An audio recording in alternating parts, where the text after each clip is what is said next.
start off tonight with prayer and pledge for those who would like to partake. Councilman Copeland will lead us in prayer, and Councilman Williams will lead us in the Pledge of Allegiance. If you would like to participate, you can bow your heads.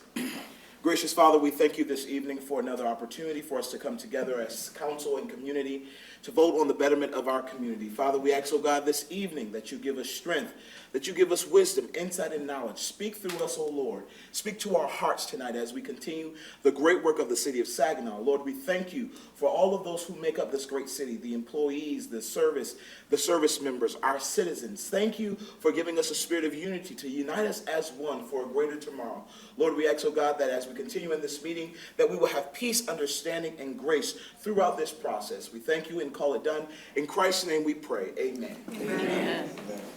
Pledge allegiance To the flag of the United States of America and to the republic for which it stands, one nation, under God, indivisible, with liberty and justice for all.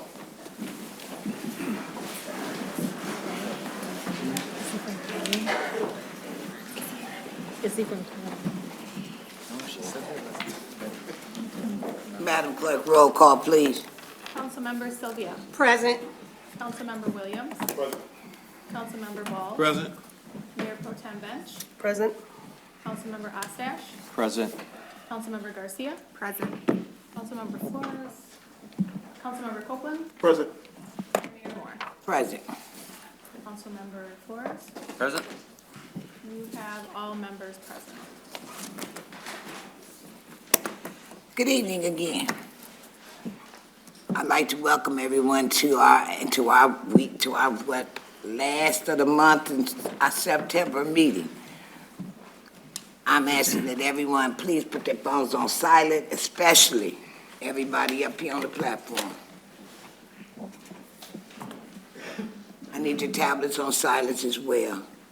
We ask that you remember that this is a public meeting and it is being aired on SG television. And we also ask that you would not clap, boo, or any obnoxious behavior. Madam Clerk, do we have any announcements? Yes, Mayor, we have a couple. The agenda has been revised to include council communications number 25 and 39, and those communications have been placed at your seat at the table. The west entrance with access to the parking lot to City Hall is open once again. Both entrances are currently open. However, beginning next Monday, September 30th, the east entrance on the Washington Avenue side will be closed to the public for the next phase of construction.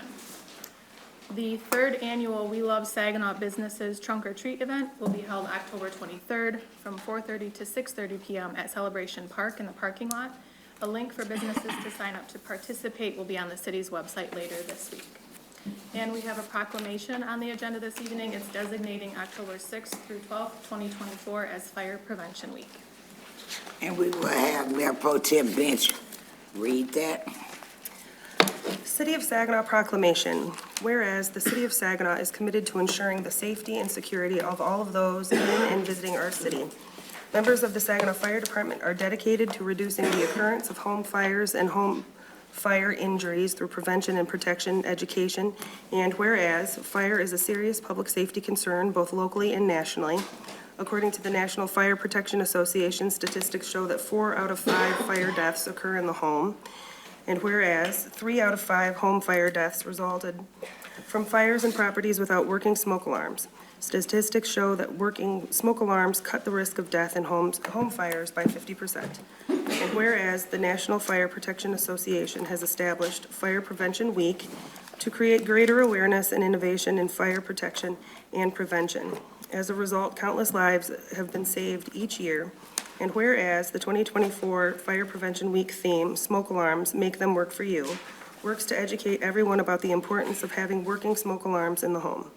Now, therefore, be it resolved, Brenda F. Moore, the mayor of the city of Saginaw, do hereby proclaim the week of October 6th through 12th, 2024 as Fire Prevention Week throughout the city of Saginaw, and I urge all residents of this city to protect their homes and families by heeding the important safety messages of Fire Prevention Week 2024 and to support the many public safety activities and efforts of the city of Saginaw Fire Department. in witness whereof, she has hereunto set her hand and caused the seal of the city of Saginaw to be affixed on this 23rd day of September in the year of our Lord, 2024. Signed, Mayor Brenda F. Moore, council members Annie E. Bench, Mayor Pro Tem, Michael D. Balls, George Copeland, Jr., Michael Flores, Priscilla Garcia, Monique Lamar Sylvia, Bill Oztash, and Reggie Williams II, and Tim Morales, our city manager.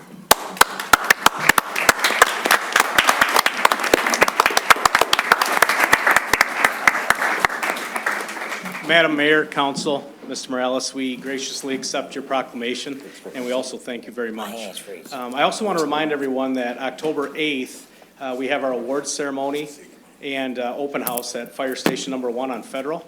We'd love to see you there. Thank you. Thank you.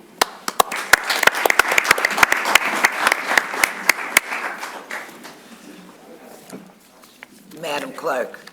Mayor, that takes us to public hearings. Our first on the agenda is regarding the comprehensive annual performance evaluation report for fiscal year 2023-2024.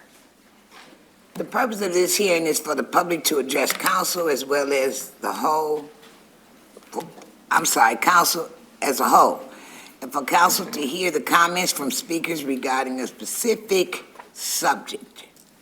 Speakers are limited to their remarks to stay on topic. Don't deviate off, please.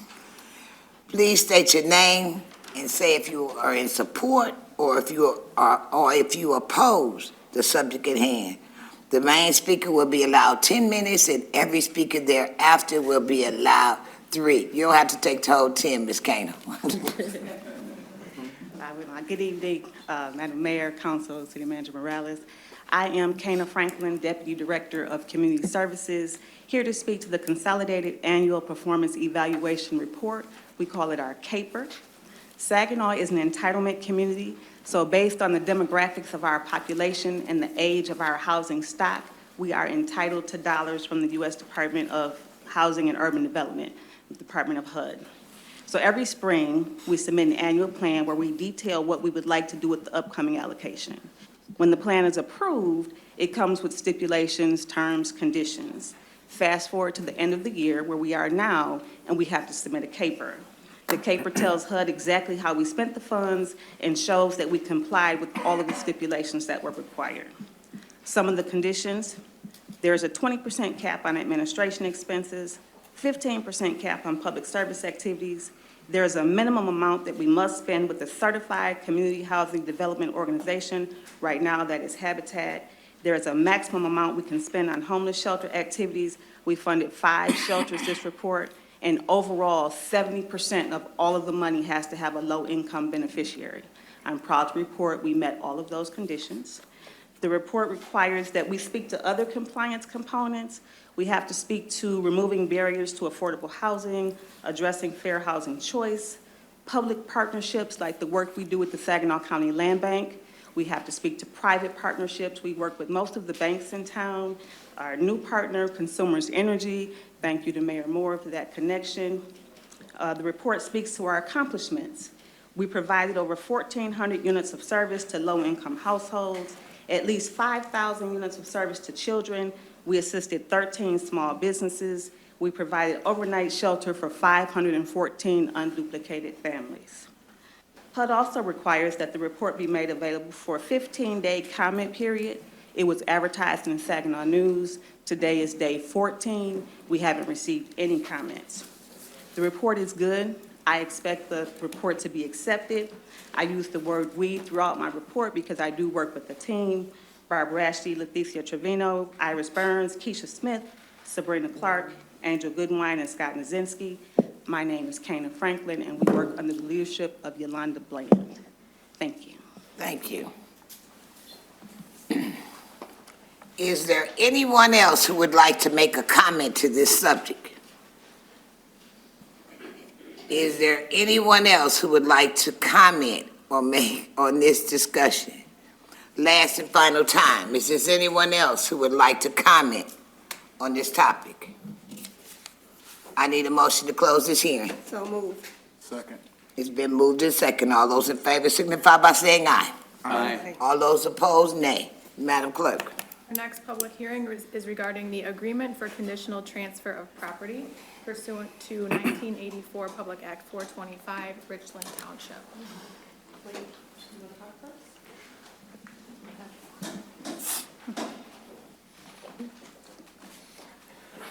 Good evening, Commissioners. So what this is the 425 agreement. It allows us to charge Richland Township to allow us to provide water service. And what that does is it compensates the good people of Saginaw for their 100 years of good work taking care of their water system. And that's it in a nutshell. It's straightforward. So then, but I need you to say your name, because I know who you are, but they may I'm not. sorry, it's been a long day. And my name's Mike Grenier. I'm your Thank you, Mike. Director of Water.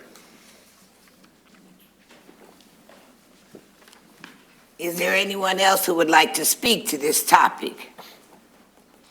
Thank you, Madam Mayor, members of council, manager Tim Morales. My name is Joanne Crary, and I'm with Saginaw Future, and I'm here to speak in support of the PA 425 agreement. I'd also like to say thank you to all the council members who have been engaged in this, met the company, knows that they're going to create 1,151 well-paying jobs. We are going to be working with you as they hold job fairs throughout the city and actually throughout the county. 1,151 jobs is a lot of people that they need to hire. The company is called Solar Technology LLC. They are constructing 1 million square feet of manufacturing space out in Richland Township. The 425 agreement allows the water lines going from the city through Thomas Township to provide water to the company, which is in Richland Township, in exchange for revenue sharing. I really like to say thank you to the city manager, to Mike Grenier, Phil Carwatt, the city attorney, Amy Lusk, and to all the council members for your support. It's been 2 years working on this project, and we just appreciate your assistance. Just one other thing I want to say is that the jobs are already posted. If someone goes on the Corning, CORNING website, the jobs are listed. Just look up Hemlock, Michigan, or Michigan Works. So jobs are already posted. They're going to be holding the job fairs after January 1. Thank you. Thank you. Is there anyone else who would like to speak to this topic? Is there anyone else who would like to speak to this topic? That was my final time. I need a motion to adopt. So moved. Second. It's been moved in second. All those in favor signify by saying aye. Aye. All those opposed, nay. Madam Clerk, Takes us to public input. public input. You will be called to the podium by the clerk. You have 3 minutes to present your case. Within those 3 minutes, please get everything that you'd like to say done. No booing, no clapping, no any obnoxious behavior. Madam Clerk. Our first speaker is Nettie Henderson.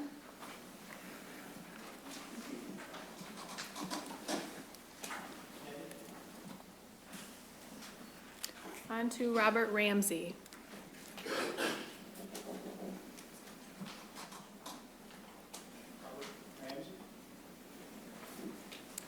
Okay, next is Maximus Jabbar.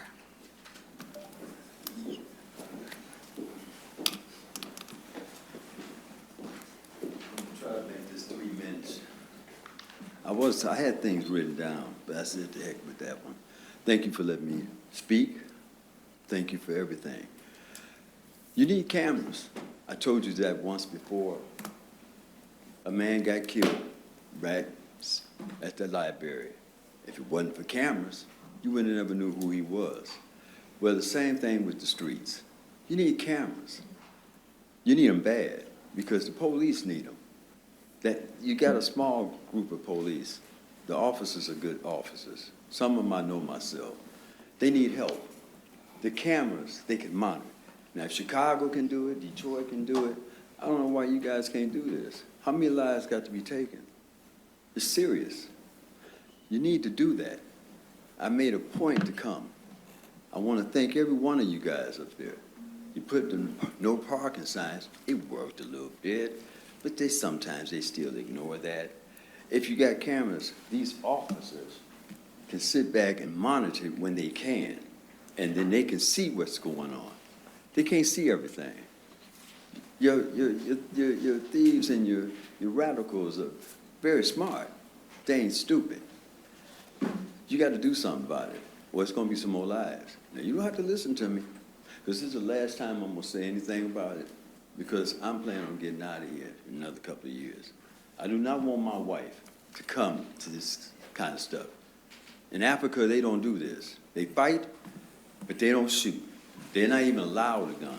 And if they get caught with a gun, they get beat down. Hate to say it, sometimes you got to put fear.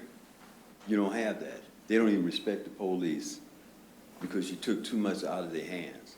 You got good and you got bad. You're always gonna have good people. You're gonna have bad ones, but you got more good than you have bad. And this I know myself. I'm not gonna speak on this again. If it takes more killings for you guys to understand what's going on, because y'all ain't in the streets, so you don't know. Some of you guys know. Some of the unemployment knows. You're fighting a heavy battle, and you got, it is not your fault. It's the father's and the grandfather's fault. That's what it's for. That's what it is. If you ain't got that, you ain't got nothing, and you don't have nothing. You can go to church, you can preach all you want, but sometimes you get even the pastors that they say, we love Jesus, but Jesus wasn't a coward. Jesus was out there in the streets with everything. You got to do it. You got to take. We can't leave it in all the police hands and all this kind of. We can't do that. People are gonna have to stand up. Sometimes you got to die for what you believe in. I had the taste of it in war, Vietnam. I didn't think I was got to come back to a little city like this because of my mother. Today's my mother's birthday. She's gone. She's been gone for 13 years now. I only stayed here because of her.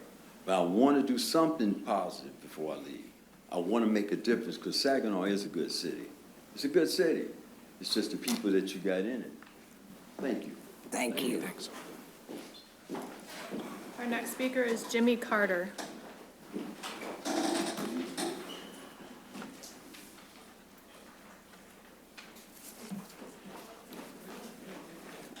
No. Melanie Velasco.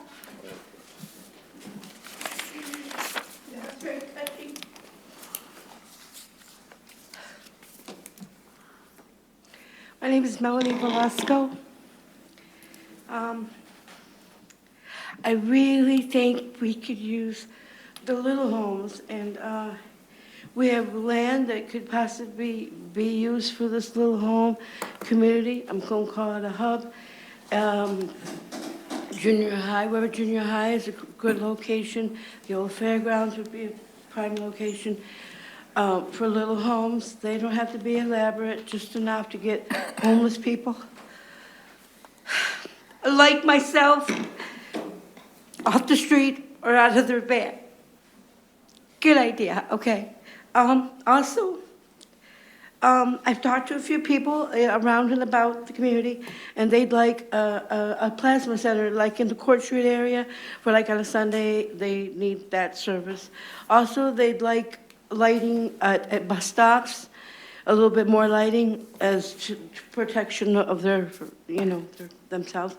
And they'd like to see busing go a little longer, but I do know that's probably a struggle. The other issue, you guys were, Mr. Ash, don't know how to pronounce your name very well. The roads that are the worst is Hess, over 30-some years, while my mom was still alive. Hess was always been horrible.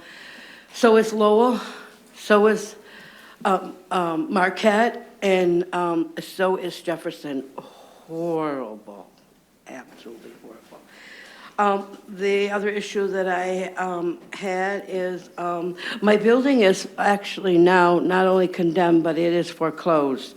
I think it could actually be, maybe, an affordable home dwelling, and maybe I could go back home, quite possibly. My cat is missing, and a man in a white truck with a broken grill and scrap metal in the back of his truck and a bald head. I think he's got my cat. Thank you very much. I'm emotional. I have a stalker. Thank you. Thank you. I love you. Love you too. Our next speaker is Pamela Pugh.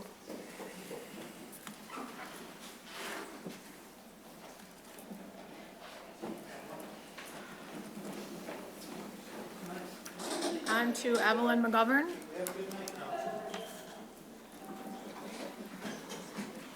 Evelyn McGovern.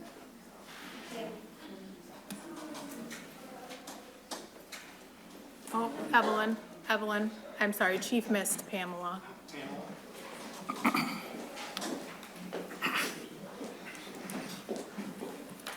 Good evening.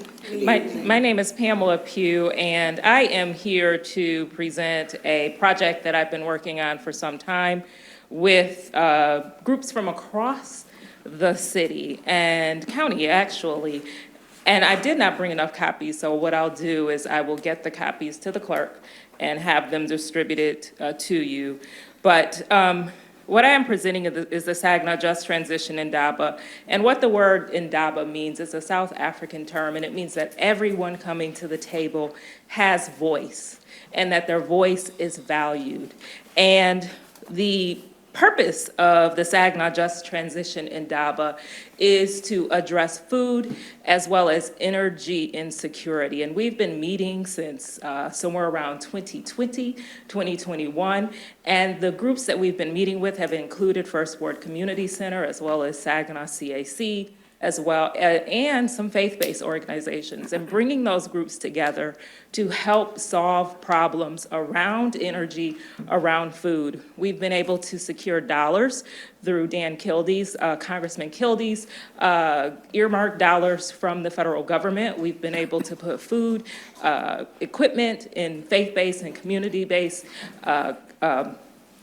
establishments, and what we want to do is to continue that work. This work, we're requesting ARPA dollars to continue that work, to expound upon that work, and making sure we're addressing workforce development, food security. It involves youth, it involves seniors, it involves making sure that community and faith-based groups are coming together, working with other established organizations, not to create redundancy, but to make sure that we're better coordinating and better aligning that work. And so I ask that you consider this proposal. It was submitted through the ARPA portal, but now just asking that you take a closer look at that proposal and see that it will add value in those areas that I just named, which is multiple, addresses multiple issues that we have within our community and in a collaborative way. So I thank you for your time. Thank you. Thank you. Our next speaker is Evelyn McGovern.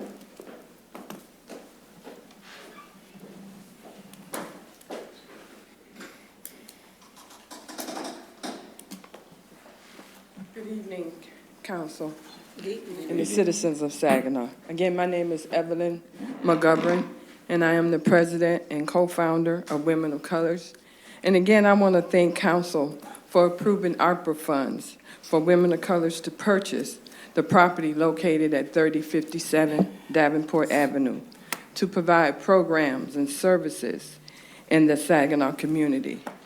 And we do a lot in the community, but we want to do even more, and we will do more with the facility that we have now. And since moving, we have made a lot of improvements already that include cutting down and trimming trees and shrubs, repairing fencing in the parking lot, painting, waterproofing the basement wall, and replacing the flooring. We still have a lot of work to do, though. When we purchased the building, we knew the roof needed to be repaired, but we were unaware that replacing the roof would be so costly. Before winter, we need to replace this roof.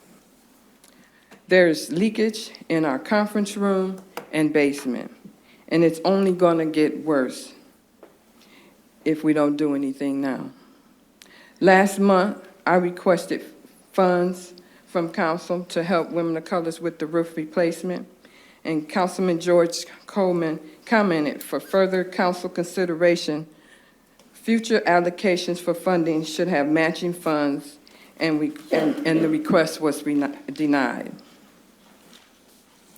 Today, I am here to report that Women of Colors has secured matching funds and would like to request approval this evening from council for $35,000. The work will be completed by a city-owned company called Versatile Roofing.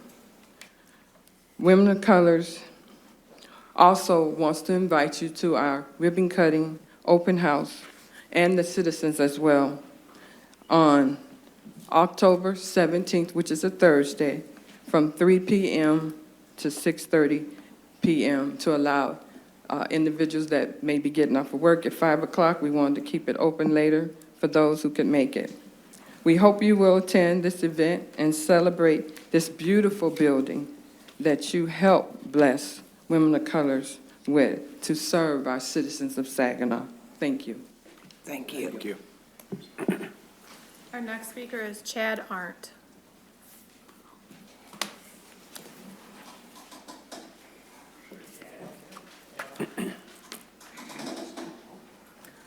On to Anthony Taylor. Good evening, Mayor, Madam Mayor, Manager Morales, and members of council. My name is Anthony Taylor, and tonight I represent you as a board member of the Boys and Girls Club of the Great Lakes Bay Region. And with me, I have Lynn Pavlak, who is the CEO of the Great Lakes Bay Region Boys and Girls Club as well. First and foremost, on behalf of our board, our staff, and our youth, we are extremely grateful for the original ARPA grant that we received from the city to construct a much-needed teen center addition to our kids campus unit on Fordney Street in Saginaw. And for those of you, our Boys and Girls Clubs in Saginaw, we serve roughly 300 students and members of our youth in our after-school programs throughout the year. However, we are facing some significant additional costs of construction required for structural fill and added foundation costs, which has required the raising of additional, or I'm sorry, which is required to raise the addition due to floodplain requirements. So tonight I'm representing the board as a member of the board to humbly ask for some additional ARPA funds if available for youth services in the amount of $300,000. If we're not able to secure this additional grant, we'll be forced to downsize the teen center addition. Our youth really need and deserve the full-size teen center that was planned. More teens will be able to be served and developed by the proven programs and great staff of the Boys and Girls Club of the Great Lakes Bay Region. And again, on behalf of our board, our staff, and our CEO, Lynn Pavlak, and many of the youth we serve, we sincerely appreciate your time, consideration, and the original grant, and we desperately are asking for some additional funds, if available, as part of those youth services. And Lynn Pavlak would also like to make a few comments as well. I'm sorry, she's not signed up. No. So you got some time left if you want to make the comments. My apologies. Thank you. Thank you. Our next speaker is Craig Tatum. Good evening, distinguished members of City Council and city residents. Mission in the City applied for the American Rescue Plan Act funds for one reason and one reason only, and that is to give hope to a segment of Saginaw that has and is suffering tremendously from access to a safe place where residents are able to get healthy, play, laugh, grow, learn, and enjoy family. Saginaw right now, I'm sure you may know, is in the top 5 in terms of obesity in the state of Michigan. I'm not sure if you were aware of that. We really want to do our part to help people get healthy. We also want to provide an avenue, a space where people can come and play, learn, and do those things that make our city a better place. We're seeking funds as others, simply to increase our ability to do our part in transforming this community. This jewel space affords youth and adults the opportunity to exercise the body and mind. It's done that for 17 years. It's been violence-free for 17 years. And if children are a priority for funds, we ask that Mission in the City receive due consideration. You already have our proposal, and I'll leave on this note. Frederick Douglass once said, "It is easier to build strong children than to repair broken men." And so given the opportunity to build children on this side, I think is a better opportunity and privilege than to try to build something to house broken men. So thank you so much for your consideration. Thank you. Our next speaker is Michael Thompson.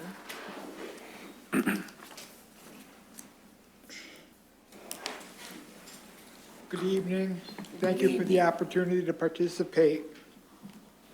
I signed up to support Pastor Tatum and Mission in the City, so I guess I don't really need to review all that.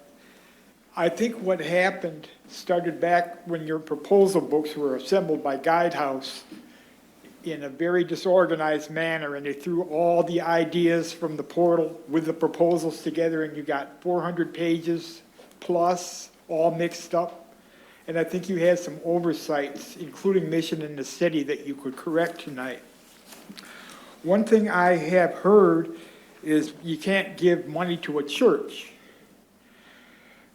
Mission in the City is separate from New Life Baptist, the same way as Project Yearn was associated with clergy, but it was a separate entity.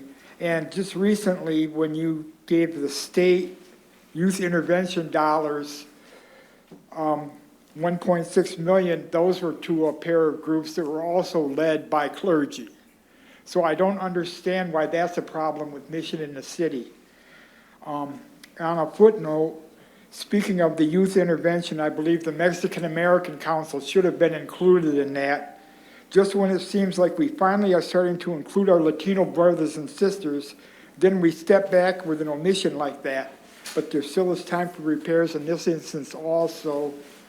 In closing, when we watch the meeting, some of you don't speak clearly into your mics, so if you could all move your mics closer and speak into them, especially when we watch on TV, we could understand what's happening better. Thank you. Thank you. Thank you. Thank you. Our next speaker is Ralph Martin. Good evening, Madam Mayor, Good evening. Mayor Pro Tem, Tim Morales. I am Ralph Martin, retired Fire Marshal, City of Saginaw, and I am here to just want to tell you one good real life story that happened with me. As I was walking in the community, a mother came up to me one day and said, "Aren't you that fire marshal that goes around with the safety house?" I said, "Yeah." And she said, "Oh, man, I got to tell you, I've been trying to find you over a year. I want to tell you the story. One day I walked in my kitchen. I was frying French fries, and the frying pan was just full of flames, and all of a sudden, so I ran in there. I panicked. I grabbed the sprayer, the water sprayer in my sink, and I was getting ready to hit it, and my son said, no, Mama, you don't do that. You don't hit it with the water. The fire marshal said, don't use the water. He said, put a cover on it." And she said, "What?" She said, "No, the fire marshal said, don't put the water on it. Don't use the water. He said, put the cover on it." And I put the cover on it, and Fire Marshal, guess what? I got a little nervous. I said, "What?" She said, "It worked." She said, "It worked. The fire went right out." I said, "Oh, yeah." She said, but I also only said that to say this. I used to be on that fire safety house almost every week. There wasn't a time, a week, if anybody asked for the fire safety house, church, festival, whoever, it was very rare I can even think of any instances where we turned it down. It would be 30 to 50 kids. It was always the longest line at the festival, the longest line at the school. We went to every school, every church pretty much. Almost a lot of people I see here today that's probably requested the safety house, and it was there. I just want to say kudos to the City of Saginaw. I had a chance to walk through the new safety house, all the nice, beautiful bells and whistles. That's what's going to save a whole lot of lives. You don't hear those stories, because a lot of people have stories like that you'll never hear. Just so happens she ran into me and I was able to hear that. You may have been woken in the middle of the night by your fire safety, your smoke alarm, and you may have left something on. You're not going to get up tomorrow and say, "Hey, I left my smoke alarm on." You're not going to admit to some type of issue that may have happened. But those incidents happens a lot, and it saves lives. That safety house is going to save a lot of lives. I just want to say you guys got it right on this one. You spent money well. City of Saginaw, I'm proud to be a citizen of Saginaw. And I don't know if I didn't say my address, 1215 Carroll. I'm a proud citizen here in the City of Saginaw. a proud retiree for the city of Saginaw. And while I got these 19 seconds, I just want to say thank you very much for what you guys have done. Also, thank you for what you've done for the Saginaw African Cultural Festival. We are using those ARPA funds, and we're doing greater things, and I'm sure that's going to go forward in the future. Thank you very much, and God bless. Thank you. Our next speaker is Joshua McMillan.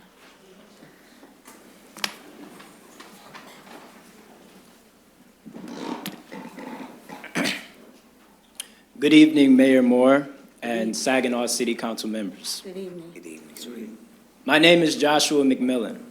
I'm the CEO of Rooted in Hope, the nonprofit organization that houses the I Read, I Lead, I Succeed literacy program.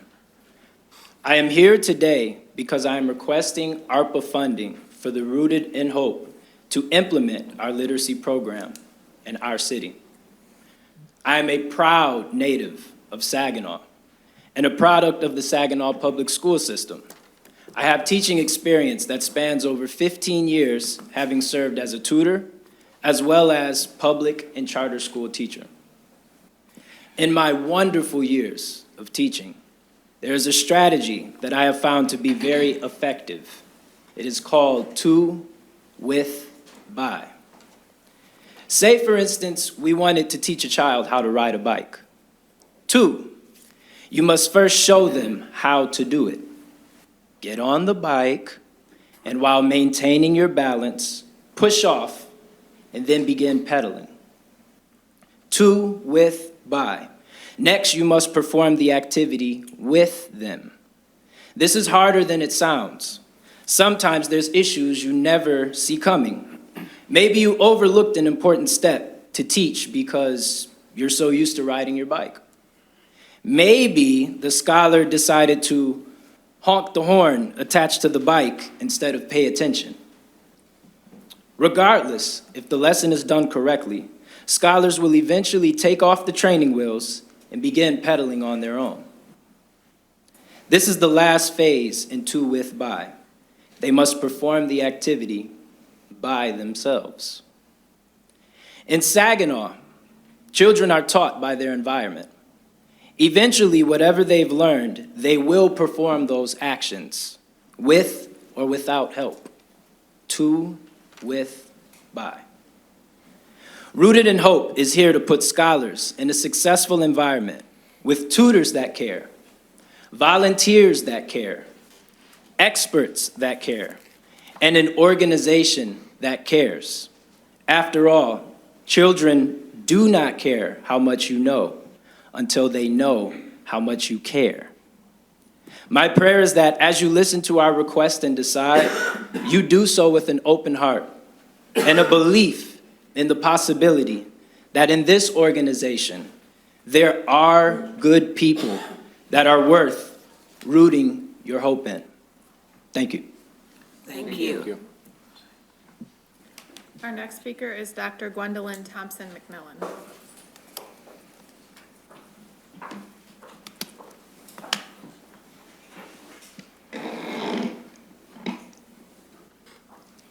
Good evening, Madam Mayor, Mayor Pro Tem, and City Council members. Good evening. I'm Dr. Gwendolyn Thompson McMillan, and I'm here to advocate for the children of Saginaw and their families. ARPA funding for the I Read, I Lead, I Succeed literacy program would mean at least 100 families in Saginaw would receive the support they need to make sure their children become good readers who read fluently and comprehend what they read. Parents will have community mentors to help them and materials needed to work with their children at home.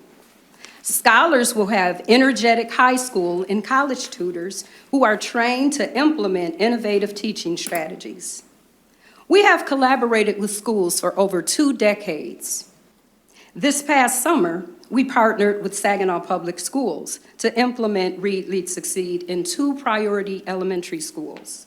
We were asked to work with 3rd through 5th graders, and based on data collected from 85 students, the results were phenomenal, with an average overall growth increase of 59.25% in word recognition across schools. Our exceptional team included trained tutors from Arthur Hill, Saginaw High, Delta, and SVSU. Our proposed program would follow this same model by hiring high school and college tutors with support from adult community mentors. Also, we have confirmed interest from community partners including CAC, First Ward, Houghton Jones, the Nave, and Downtown Delta as possible locations to implement Read, Lead, Succeed for scholars in geographical locations across the city. They are all waiting with great anticipation and hoping that we will be funded to continue to help our children in Saginaw. Please help us improve the lives of families and children in Saginaw. Together, we can cement their legacy in the city. Thank you. Thank you. Thank you. Our final speaker is Isaiah Martin.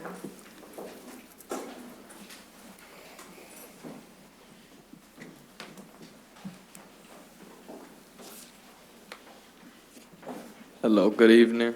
My name is Isaiah Martin. I'm here for Saginaw Covenant Academy. I'm here to support the needs of funds for the school itself. I also want to give out a couple vouchers, a couple tips about the school, you know, what they do. First thing first is they have 227 kids now, and currently this is a intermediate district. So a lot of these kids are in needs of things that they do not have. Some even don't have homes. Some of them don't have nothing, you know. So a lot of the support that would be given would be much appreciated for this school. I know in Muskegon, Michigan, with the school over there, currently they have dorms. You know, we don't have dorms, we don't have showers, we don't have none of that. How are these kids gonna get an education when they can't even seem to feel comfortable where they go to get an education? A lot of the funds would support that issue with these young children, these growing into young adults. It would be much appreciated if they could do that for this school. Once again, my name is Isaiah Martin. I'm speaking for Saginaw Covenant Academy for the support of funds to get this school in check, to be a better place so more kids like me could have a brighter future. Thank you. Thank you. Thank you. Mayor, that takes us to remarks of council. Tonight, we begin with Councilman Ostash. Just a friendly reminder, 3 minutes, council persons, 3 minutes. Thanks, Mayor. Welcome, everybody, tonight to the council chambers and those watching at home. It's always nice to see a full chamber and everybody coming out to your council meeting and providing input.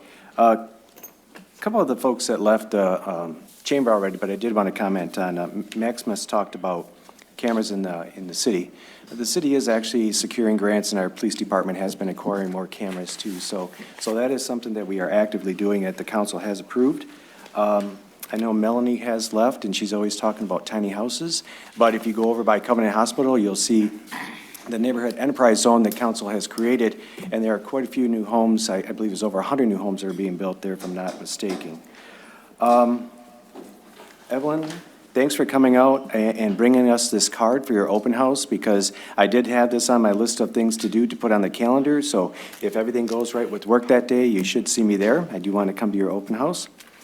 And a few other things that are going on in the city right now that are really causing a buzz is the Mason Building, which is down on the corner of Genesee and Washington, it's been uncovered. So all the metal has been taken off, and it's got the old WSTW symbol on there, or wording, because that's what it used to be at one time. So the other thing, too, is over the last couple of weeks, thank you, Miguel, for once again hosting the Cayenda Festival. It was a great event. I was finally able to get down there on the last day and enjoy some of the festivities. And also, too, John Vasquez and his wife, Natalie Vasquez, they put on the 4th Annual Art Showdown. It was an excellent event. Huge event this year. Lots of vendors came out. Everybody was having a good time. DJ, and that was also held at the Shine Bright Mural, which is down on the river. Just an announcement for those who like to go to the Saginaw Police's Front Porch Roll Call. There is another one coming up this Wednesday, September 25th. That is going to be at the Christ Fellowship Missionary Baptist Church. That's at 818 North Washington Avenue. And I do have a little bit more time here, too, because folks are still asking about the school open houses. So the high school will have their open house on September 30th at 6 p.m. Saginaw Middle School will have their open house October 21st at 6 p.m. And Saginaw Arts and Science Academy will also have their open house November 11th at 6 p.m. And Mayor, that is all I have for this evening. Thank you. Next, we have Councilwoman Garcia. Good evening, concerned citizens of the community. I think I talk pretty loud, but I'll bring it closer, just so people at home can hear me. Just a few shout outs to my family members. My mom's birthday is this Friday. So happy birthday to my mom, Elizabeth Garcia, the last of her 60s. And then also my grandson will be turning 2, but we won't be here in council. So to my Emiliano, the people that get to see the adventures on my Facebook of me and my grandson, he'll be turning 2, and he's the biggest joy in my heart. My little guy, he's such a hard worker at 2. And he puts these younger kids to shame because he's willing to pick up a rake, a mop, or whatever, and he's not even 2, but he's doing it. So kudos to him. And then my grandparents, this past Thursday, they celebrated their 73rd anniversary. So a blessing to have my grandparents still here, Mary and Gilbert Castaneda. Another thing, I was able to go to a home last week. It's called Project Beechwood that they've been working on, and kudos to CJ Handyman Services. We need more people like him in our community willing to do the work.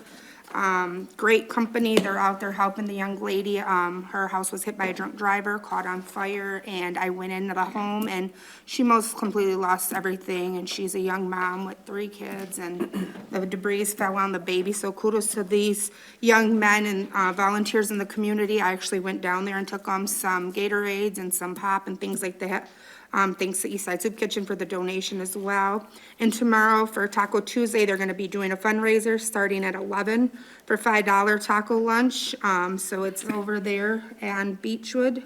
So if you get a chance, $28.18 from 11 till they sell out. So that's a player price, $5. So all the proceeds are going to go to the family. So it's good to hear the positive. Of course, we always have bad in the community. Violence is never the solution to anything. We need to do better. We need to speak up, see something, say something. I do know there's a lot of cameras. I'm in the streets. I see things. I'm like looking and hearing the people's concerns, and, you know, their police are doing everything they can, and it's so hard with the limited resources they have. And I see the cameras down on Hamilton.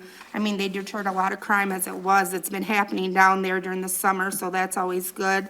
We have the choppers out, so, you know, we are paying attention to our citizens and their needs and their concerns, so it's very important that if you see something, like I say something, because that's the only way. If we stay as a village and work together to get these solutions and these people behind bars where they need to be, if that's what they're gonna keep doing, you know, we don't need that. We want a nice, safe environment for our family to grow. And so thank you, God bless. Next, we have Councilman Flores. Thank you, Mayor. Go Lions, right? And then best effort to MSU for their battle against Boston College. Came up a little short. That's all I have to say about football right now. So, Mr. McMillan, you reminded me of a memory I had with my son. Actually, 6 years ago in 2 days, I taught my son how to ride a bike.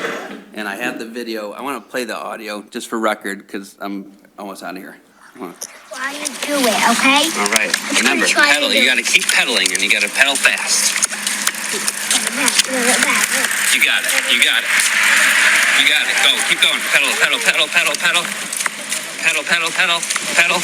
You got it. You got it. Keep pedaling. Keep pedaling. Keep pedaling. Keep pedaling. Keep. See? You went all the way over here. And you know why? Because he believed in himself. That's why. So thank you for bringing that memory to me. We care about our kids. I know everybody here on council, regardless of where the ARPA money goes, we're going to take care of our kids, especially because we gave youth development a substantial amount of effort, money, and ability to use those funds. Happy National Hispanic Month to everybody, right? So I want to make a real quick quote for somebody that's not that well known, but had done a lot for the Hispanic community. It's Dolores Huerta, and she had said back in the 70s, we are needed. We have to engage and get ourselves elected to school boards and city councils. Si se puede. Yes, we can. Right? And that's a long time ago, where we're trying to put our moonshot just to where we belong. So I'm going to be stepping down in a couple weeks. I believe in my council member to the right of me to keep on helping our community, and we'll go from there. So real quick, if anybody has any information on Keyshawn Banks, Quan Lee, Quay Smithers, Mario Bulger, Pamela Whitson, Ryan Clemens, Roy Whitson III, Cortez Hampton, Mazzy Rudison, Jonathan Lamar Van, Ronald Pacheco, DeLance Stevens, T.Z. Thomas, DeQuan Mims, Janelle Whittington, Darius Horrison, Dennis Christophers, Jason Porterfield Jr., the shooting at 600 Block Woodbridge, and then the bootlegger party store shooting. Please call 1-800-422, hold on, I lost that. It's Crime Stoppers, 5245. If you have any information on their murders, thank you. Thank you. Next, we have Councilman Copeland. Good evening, City of Saginaw. It's a pleasure being here this evening. Thank you to all of our public speakers. As we continue on, I think Councilwoman Garcia talking about a grandson made me think about my son a year ago, 5 years ago, 5 years ago, he was just turning 1, and we were just starting this process, and this past weekend, he turned 5. And I realized, I don't think I'm supposed to be having children that old, you know, I'm going to PTA meetings now and all these things, and I'm like, wow, okay, adulthood is real. And we went from 1 to 3 in that time, so someone was busy, so, but we, I'll say so. it has truly been a blessing being here in this space, and I do want to say thank you to our public speakers who shared this evening.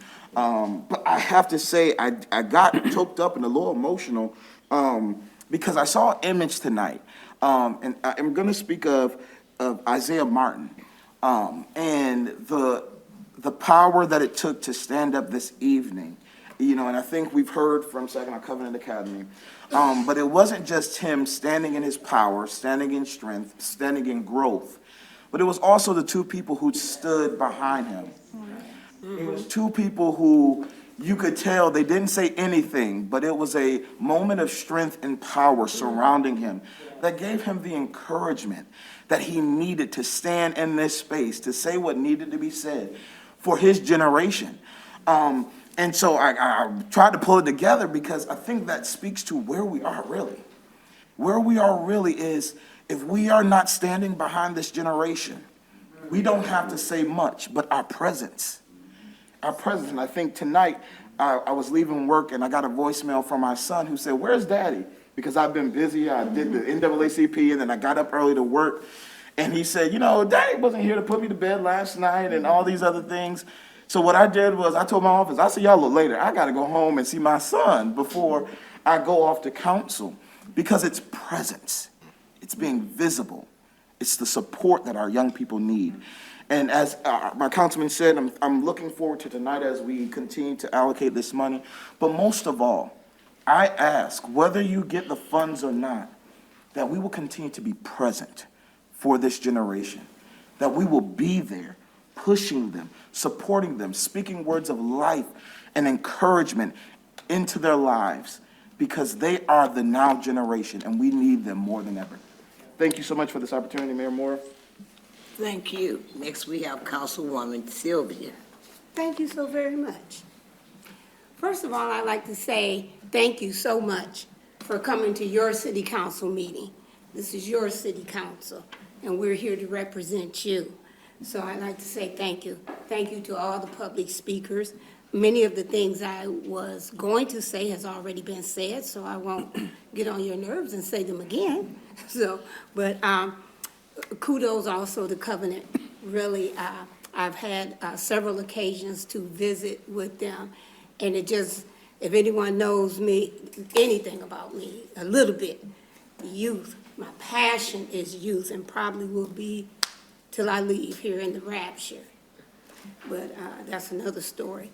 But really awesome, and I've met a lot of the young people, and I like meeting the staff, but I'd rather engage with the youth, you know, to see where they are. They're so respectable, you know. A lot of your youth centers, I've been there, and I'm looking at a new generation of young people, you know. All you have to do is put something in them, and something definitely will come out. And I'm looking at something, and I've noticed it, and I've noticed it for the past few years, and I've been out and I've talked to people. We're missing a generation. You know, we have a lot of youth centers, we have early childhood, and all of this is marvelous, but we're missing 18 to 35. And they're begging, they're pleading with us, not just us as council members, but us as citizens and people that have the wherewithal to engage not only with them, but to come up with different things for this particular age group that some kind of way is kind of being moved in the shuffle. So maybe we can come up with something, you know, because a lot of them are tired of the violence. They want us to address it. And we cannot address it unless there's something to put there. We can talk all day, we can talk next week, we can talk tomorrow, but we have to engage and we have to do something after we talk about it. So that's what I have to say in the Front Porch Roll Call Wednesday. You don't want to miss it. It's going to be awesome. And also, I'd like to say thank you to Women of Color for their invitation, and I won't keep you long. Thank you so very much. Have a blessed day. Thank you. Next, we have Councilman Williams. Thank you, Mayor. Good evening, everyone. Thank you to all of our public speakers. I concur with Councilman Copeland, Mr. Martin. It's not just a moment for you, it's part of your journey. It's definitely part of your journey. And I, too, give you kudos for being able to stand up. Because even speaking from up here, it's a difficult to public speak. So excellent job, excellent job. As far as public speaking goes, kudos to my fellow Councilman Copeland on last night at the NAACP banquet. Did a phenomenal job as MC. Very entertaining, very, very entertaining.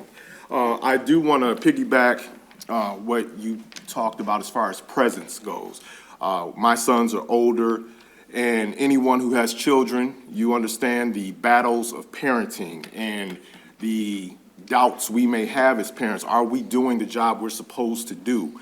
And I've had those conversations with myself, with my ex, with my sons. But the one thing that, with my sons being grown now, the one thing that they have shared with me, which I really appreciate because of the struggles that have been, was that I was present. I was present. That is the most they talk about. So with that, I want to encourage us as a city. I understand that we are here tonight because there's allocations and we get a full house. And if I was in your shoes, I'd be doing the same thing. But please participate and encourage those that are around you to be present when we have public events to prevent violence. Be present. Be present. Even if you can't be there, share the word. Just get the word out, whether it be through Facebook, word of mouth, whatever. Be present. Make an effort to be present, because that is what makes a difference, not just in children's lives, but in our own. In our own. That's all. Thank you, Mayor. Thank you. Next, we have Councilman Ball. Thank you, Madam Mayor. I'd like to thank all the citizens for coming out and speaking this evening, telling us about how you feel about this ARPA money and telling us how you want to help out our community. You know, we thank God that there is some funds available to give to citizens so we can help our citizens out. You know, and President Biden signed that act in March 11th of 2011. You know, he signed the American Rescue Plan Act. You know, right after COVID. COVID had came and devastated our whole country and the whole world. And all of a sudden, we got something out of it. I mean, it was a bad situation, but we did get some funds to help out situations that we've been having problems with for years. When that money was put here, there was not a full-fledged community center operating in the city of Saginaw, not a one. With these ARPA funds, we've been able to put funds to get these community centers back up to running, because I honestly believe when the community centers died, our kids started dying more because we didn't have anybody to mentor those kids. So now we got the community centers back up working. We got other groups like the Help Group. They got the church running on 6th Street that's helping out the children. We got the STEM program helping out kids. The ARPA funds had the opportunity to give money to the Boys and Girls program, to the Big Brothers and Sisters program. Every avenue that we knew that this money would help out our youth, we tried our best to put money in those areas. Now we have a little bit more money left. We're going to try to do the same thing. Put more money in the community with organizations going to help our kids out. Because these kids have been traumatized because of what COVID had did in our community. They've been getting traumatized ever since the community centers closed up because kids out here hurting other kids. They scared to go to school. They worrying about their clothes, all kind of stuff the kids shouldn't be worrying about. We got another situation where we wish that ARPA money can help out with helping people return back from jail and prison. We need to get these fathers back in their homes to help take care of their kids. If we don't do it, nobody else gonna do it. That's why I implore everybody, I've been talking about this for the last 10 years since I've been on city council, about mentoring our children. If we don't tour, if men don't tour these kids through life, then they're gonna be wayward kids going by what other young kids telling them to do. And y'all know the outcome of that. Every weekend, for the last 7, 8 weeks, the same thing. Every summer, the same thing. But we got some organizations here that want to help out, and we want to do all we can to put money in their pockets so they can get out and help our children out, so this can be a better place for all of us to live. And I'm looking forward to the statistics 5 or 6, 7, 8 years from now to see how much the ARPA dollars helped out our community. So thank you for helping us out. Thank you. Thank you. Next, we have Mayor Pro Tem Bench. Thank you, Madam Mayor, and good evening, everybody. To all of our public speakers, thank you so much for being here. I know everybody has said a lot of what I want to say, but I'll repeat a few things, I suppose. But Mr. Martin, I do want to applaud you for being here tonight and your willingness to advocate for your peers. I think when we talk about parents being present and people being present for our young people and talking about needing showers and talking about needing dorms, and I know that there is a large population of young people that often end up displaced out of their homes and they don't really have places to turn to. And these are all things that I think so many of us, if you have that in your home or if you grew up with that, you take it for granted. So I just really want to thank everyone here tonight because you guys are all filling needs that I think many of us take for granted, that everybody else has the wonderful things that we have, or present parents and things like that. So I just want to thank you all for that. And I know Miss Melanie left, but I do want to say her cat is missing off of Brockway, and it's a gray and white cat. So if you see anything like that, I know that would mean a lot to her if anybody in that area looks for it. She was really upset because it's her emotional support pet. But to what she was saying about small homes, and we don't have enough capacity in our public housing as it is, and we frequently have people who will be in shelter and will end up with a voucher but have no housing to go to, and then they run out of time in the shelter, often ending up back in the same situation they were trying to get out of.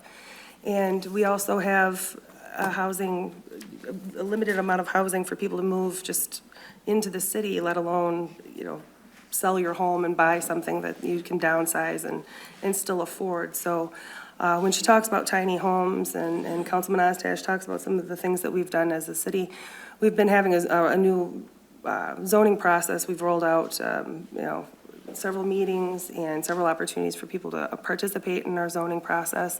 And it's kind of one of those more mundane things, but it's one of those things that's so important for us to participate in because we make our voices heard and we zone things the way that meet our needs. We can end up building properties or smaller homes and homes that are more affordable and the right size, because people don't really build houses with one bedroom anymore. They're normally building for multiple, 2 parents and multiple children. So those are all things that are important, and I'm glad that we have people who care about that and that the city has hired people who are working towards that and trying to build community here in Saginaw. So, and that's all I have. Thank you. Thank you. Last but not least, it's hard. I get the last vote, I get the last talk. So by the time it gets to me, you already heard what I wanted to say.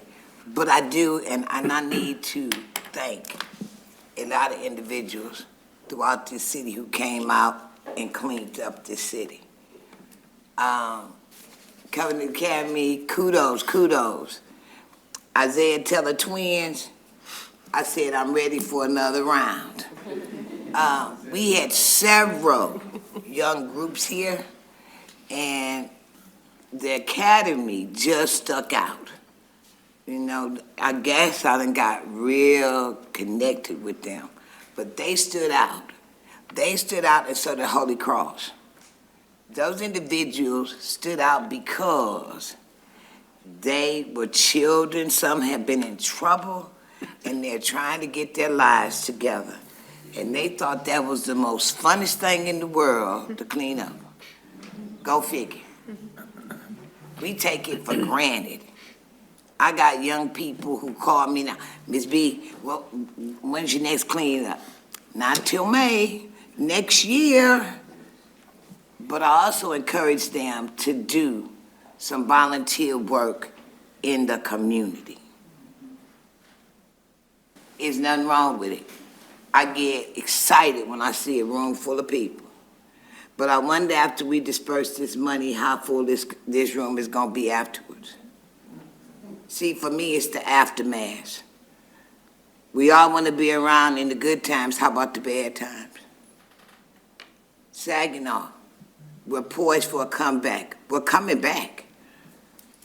It's taken a little while, but we are poised for a comeback. Look, we got a brand new school across the river. City Hall, the back door's back open. We don't have to walk 1,000 miles to come in this building. So, Mayor Shields, I see you. So we don't have to worry about little things. The air filter system is gonna be 100% better. If y'all didn't know, some parts of the building is hot, some parts of the building is cold. This just happens to be the coldest room in the building, so when you want to get cooled off, you gotta come in here, because your office may be hot. We are improving. The ARPA dollars, I said in the beginning, was a blessing and a curse. I still say that. But I'm hoping that we have placed the money in spots that they needed to go. The best program, the best thing we ever did, I feel like, is our home improvement. We put furnaces in senior citizens' homes. We put roofs. Thank you very much, Madam Clerk.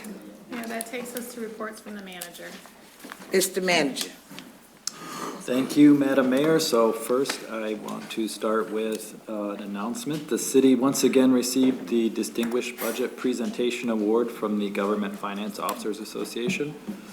The award represents a significant achievement. It reflects the commitment of the governing body and staff to meeting the highest principles of governmental budgeting. In order to receive the award, an entity must satisfy nationally recognized guidelines for effective budget presentation that are designed to assess how well an entity's budget serves as a policy document, a financial plan, an operations guide, and a communications device. This award is for FY 2025 budget beginning July 1st, 2024 This is the 17th consecutive year that the city's Office of Management and Budget has received this honor. So Yolanda, how long have you been with the city? 18 years. 18 years, so about her second budget. She started receiving this award. So congratulations to OMB.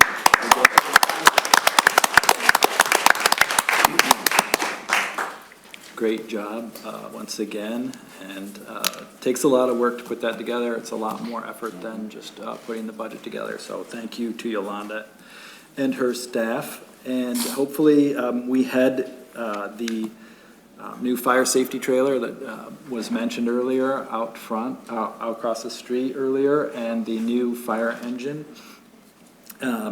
which is an aerial truck that has a 100-foot aerial ladder. The new apparatus replaces a current aerial device that we've had in service in the city for 25 years. So the new apparatus features LED lights, anchor points, which allow for rope rescues.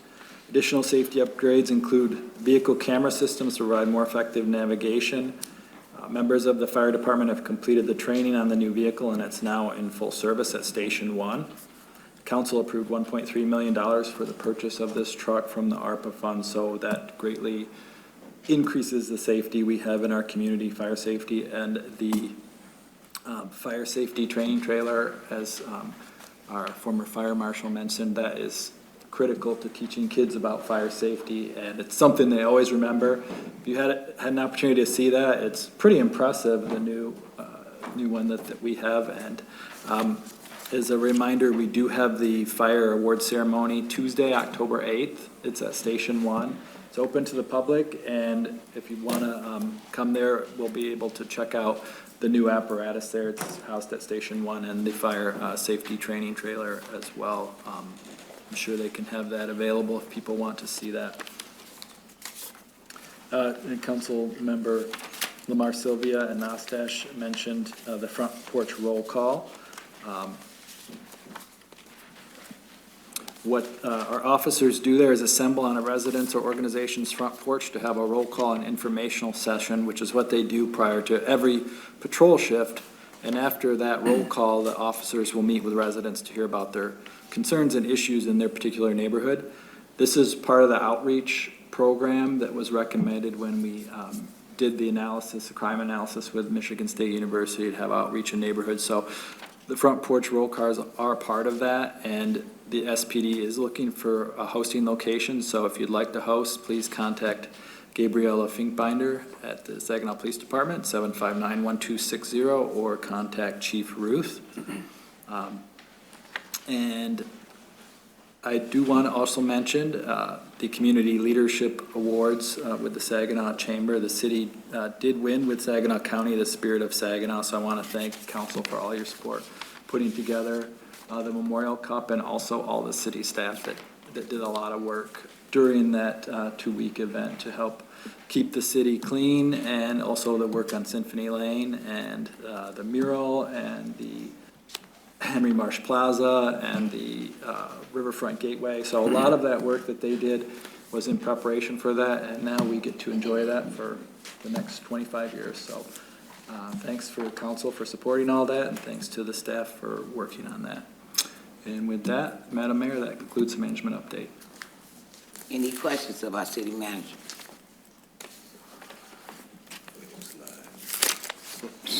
All right, then. Madam Clerk. Our next item is the consent agenda. The consent agenda has been available at City Hall and on the city webpage, and also on SGTV channel 191. I need a motion to approve consent agenda, leaving room for exceptions. So moved. Second. It's been moved and second. Do I have any exceptions? Yeah, I would like to, Okay, hold on, one at a time, please. She was talking and you were talking. I was like looking at both of y'all. well, dang, Councilman something wrong with our face or something? Don't look at us. We all right. Not talking together, we not. Councilman Boss. Thank you very much, Matt. I'd like to ask the manager some questions about the, Just give me the exceptions. 4, 5, 6, 7, 8, 9, and 9. 9 twice. No, 9 once. Okay. Any other ones? No, man, that'd be it. Councilwoman Sylvia. Thank you. Numbers 25 and 39. Anyone else?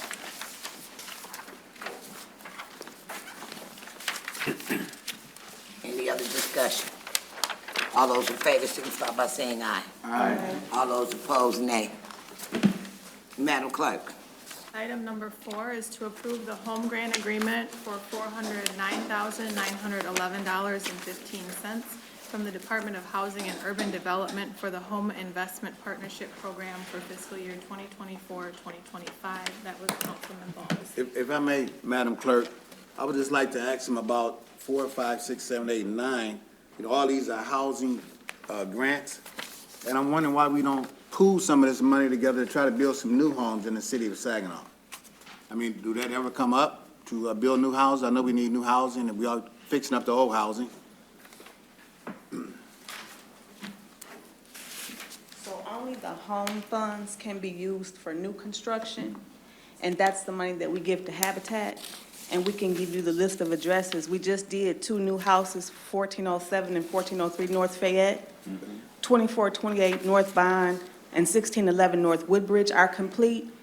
We have another one on the corner of Cooper and Oakley, and we can let you know as those addresses come forward. But the only dollars that can be used for new construction are the home dollars. Okay. One more question. Have you considered building a tiny home community yet? I know. We tried a few years ago with Covenant, and it didn't work for various reasons. We need new houses. When we did the NSP program, we couldn't get buyers for those. So it's a matter of when you build the new houses, they can't be free to people. So we found the need for the tiny homes, people that didn't necessarily have the income to buy a house, no matter the size. And the people that were interested in buying houses didn't want tiny homes. We couldn't even sell the 2-bedroom houses. So it's a matter of finding the right combination with us and our emergency shelter providers to find a product to push to people that cannot buy a house. No developers come and try to talk to you guys about building homes in the city? All the time. Oh, okay. But they usually come without funds. Okay. So they come and they want to use our funds to do what they have created in their imagination to do, but it takes money. Thank you, I appreciate it. I'd like to make a motion that we approve 4, 5, 6, 7, 8, and 9. Second. It's been moved to second. Any more discussion? Yes. Just a quick discussion on what you did. Thank you, Councilman Boss, for raising that.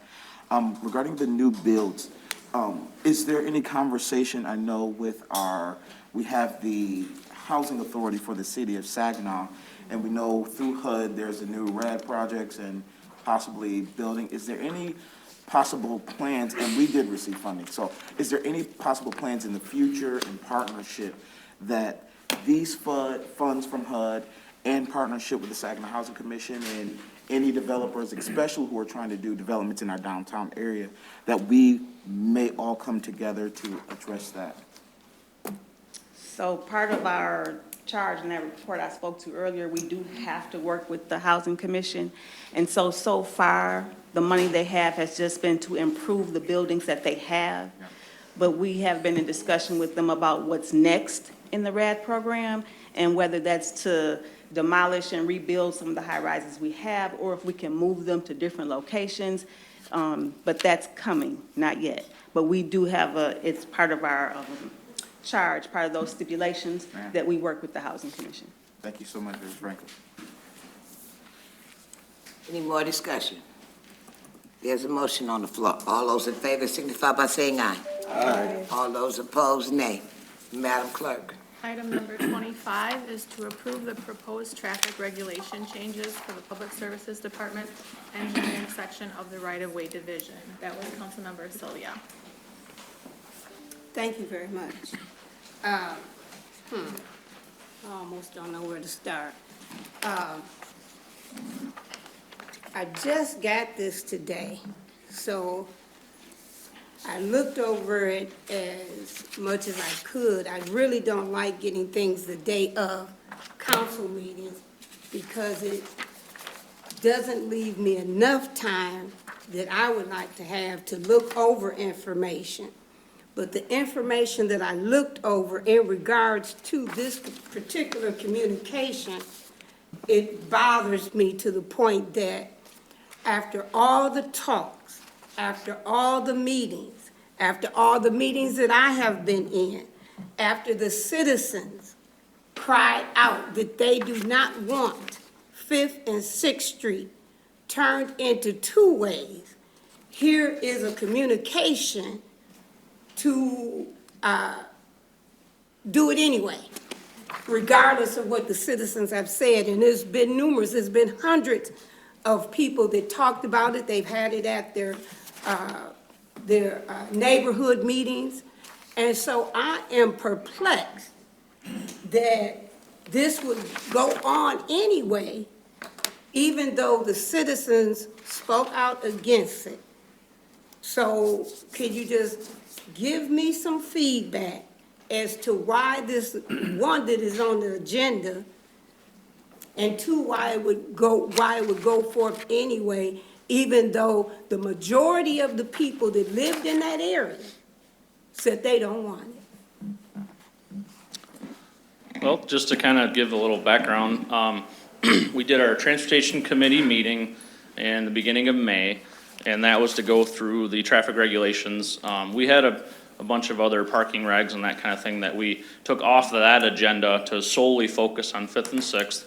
Went through the committee meeting, which, you know, consists of city staff, and when we went to put it on the council agenda in May, it was at that time that we had, you know, some outcries, I should say, about the concerns that citizens had with the conversion.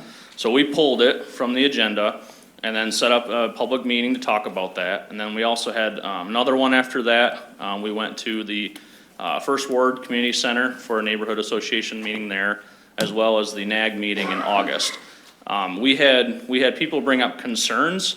There were some people that were against it. I'll agree with that. But there were people that brought up concerns, and we talked through some of those. You know, we have traffic study that says that it is a good idea, and this should happen to be converting 5th and 6th.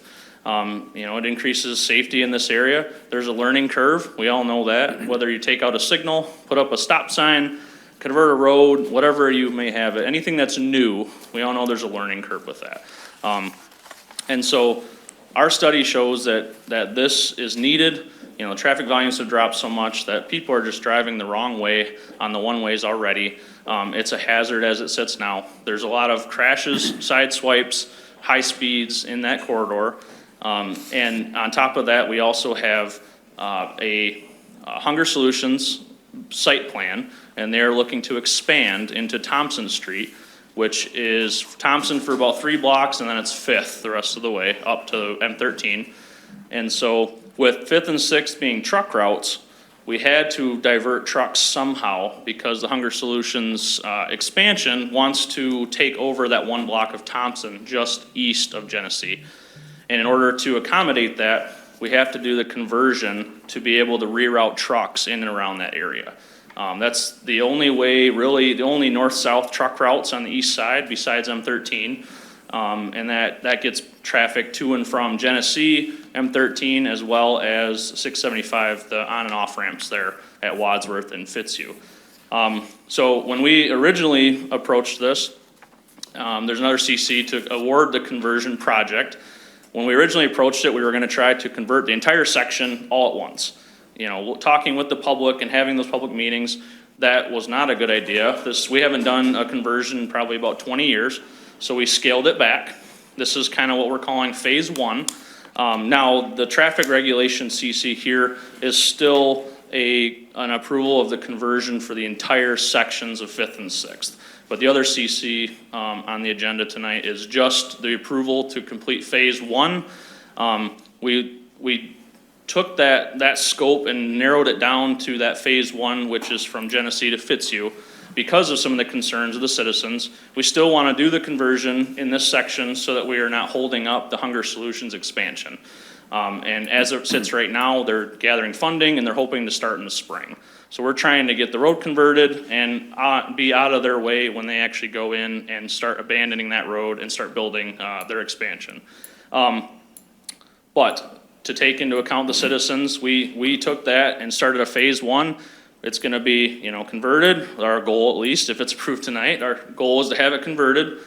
And then, we'll monitor it for 6 months and then assess where we need to go further. If we need to go further north, if we still have issues, or if we're good, we might stay there. It might not be 10 years before we convert the next section. Our first section was going to be Jefferson and Owen, because that's the easiest, and there's only maybe about a half a mile left of that road that hasn't been converted. But the Hunger Solutions pushed this one first. And so that was we went out of order from what we wanted to do, because Jefferson and Owen would have been a lot easier to convert. We would learn our lessons there, try to figure out what we need to do better the next time around, that kind of thing. Because of the Hunger Solutions, that is why we're proposing to do this section here. And like I said, we have engineering study and looking at traffic volumes and crashes. It is warranted to convert these roads. Okay, thank you for that information. You talk about accidents, and it is warranted. When I met with you all, I asked for that information. I haven't gotten it, and from my understanding, it has not been a lot of accidents, but if you can still give me that information, I'd appreciate it. Absolutely. So really asking for the citizens' input, that's really a formality, because if you're not going to listen to the citizens, if we are not going to listen to the citizens, then what? I mean, why ask for their information? I ask them how they feel. So in my opinion, or I guess the citizens' opinion, the way it looked, is like, the heck with your thoughts. So I think we need to, I'm just saying, it looks, appears, so what do you tell the citizens that live in those particular areas that said they don't want that? So what do we say to them? Well, we took the opinions and the concerns of the citizens into account. We made a few changes to the project. We reduced the scope to try to, we're still trying to alleviate the problem of holding up Hunger Solutions, and that is the biggest thing right now. And I shouldn't say the biggest thing. Public concern is actually, the biggest thing. But we're trying to make a compromise here by trying to get out of the way of this expansion, which is much needed, but also trying to complete, to conclude and try to solve some of the concerns of the public by reducing the area that we are converting first. A lot of the complaints that came in, concerns, were around the railroad bridge where Sears and Kirk come together. That is not in this section, and we have noted those as well. There are some things we should do in that section when it's converted, hopefully eventually, that can alleviate some of those concerns. The time crunch here, we just decided to take that section out of this conversion now. So we tried to make that compromise between wanting to get it done for Hunger Solutions expansion, but also take into account some of the concerns of the public. And so we're not listening, just trying to make a compromise between what they want and what our engineering judgment and studies say. So. Thank you. Thank you.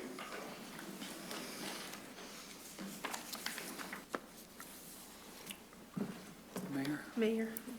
Yes. Yes, Councilman Flores, did you have Oh, something to say? motion to second, or wait? Did he make a motion, or he just had his hand up? Did you make a motion? I get, motion to accept agenda item number 25. Second. It's been moved and second. Any more discussion? Yes. Thank you, Mayor.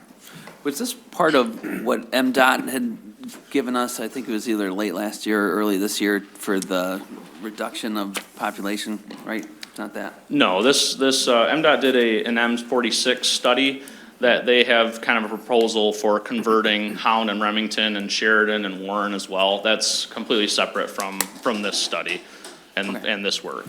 All right, thank you. Yes. Just a comment. So, so the council can know that some of this is coming from the master plan's traffic study. And 5th and 6th Street was part of that. I think State and Davenport's another one, which I support that one as well. I've watched some of the traffic come down there. it's extremely fast, because that was a time when we used to have to move a lot of traffic through the city. I know there was a few others, but I can't remember what they were. Yeah, there's about a total of, I think it's 6 one-ways. State and Davenport is not the city-owned, but that one is MDOT. They manage that one, so. Thanks. Any other questions? Yes. Just for clarification purpose for myself, CC 25 is the overall plan, but the one that's currently in CC, the Phase 1, that is totally separate. So if we were to approve CC Phase 1, we would be able to move, and could we wait on CC 25? Theoretically, I think we could, but I would be hard pressed to actually complete the conversion without the full approval of council to actually make that conversion. That would be something, that would be above my pay grade, so to speak, to make that decision, so. And the only reason why I know we're gonna do the 6 months to see if it works or anything like that. And so if we see that 6 months, we still need it, then come back with the CC 25. But if we see that in 6 months, it's not needed, we don't even have to worry about this, correct? The partial, the chunk that Travis is advocating for tonight is a part of CC 25. Correct. Yeah, CC 25 is for approval of the entire conversion of Fifth and Sixth and Cherry and Thompson, all the way from Genesee up to M13. The other CC that's on the agenda is just to actually convert Phase 1, which is from Genesee to Fitzhugh. And as I said a little bit ago, you know, the next section of Fifth and Sixth to be converted could be done in 2 years, could be 5, could be 10, just kind of a lot of factors with that one, so. So CC 25 approves the conversion, the other CC approves the work being performed. Correct. Yeah, so CC 25 is just like, we have to go through traffic regulation changes, even if we pull the signal down and had to put up stop signs, that would come to council as well as part of a traffic regulation change. It's just, this is a unique situation that this regulation change is all one topic, Fifth and Sixth conversion. I just have a comment. So this is, because I know like we gave money for the Hidden Harvest expansion. So just to clarify, so they know what's going on, it's because they're gonna have that street, so it's like a drive-through where they have an overhead for safety issues. So it's not that they're just closing it down just to rearrange. Is that So, correct? yeah, my understanding, I know they don't have like a final site plan, but my understanding is they are going to expand the building to the south, which will go into Thompson Street. And so Thompson Street, it turns into Fifth, or I should say vice versa, because Fifth is southbound. But that is a truck route, and if it wasn't a truck route, we probably could abandon that block for their expansion without doing any conversion whatsoever. But yeah, so basically it's a safety for them as well. Correct. That's why it's needed for Yep. that expansion where we allocated the. Yeah, once they're done, their building will actually be in Old Thompson Road right of way. Correct. So Yep. I just wanted to clarify Yep. because I thought that's what you guys were talking about. Okay, thank you. Yes. Last thing, and there's just no way to pull out Phase 1 from this and just approve that. We have to approve all of these.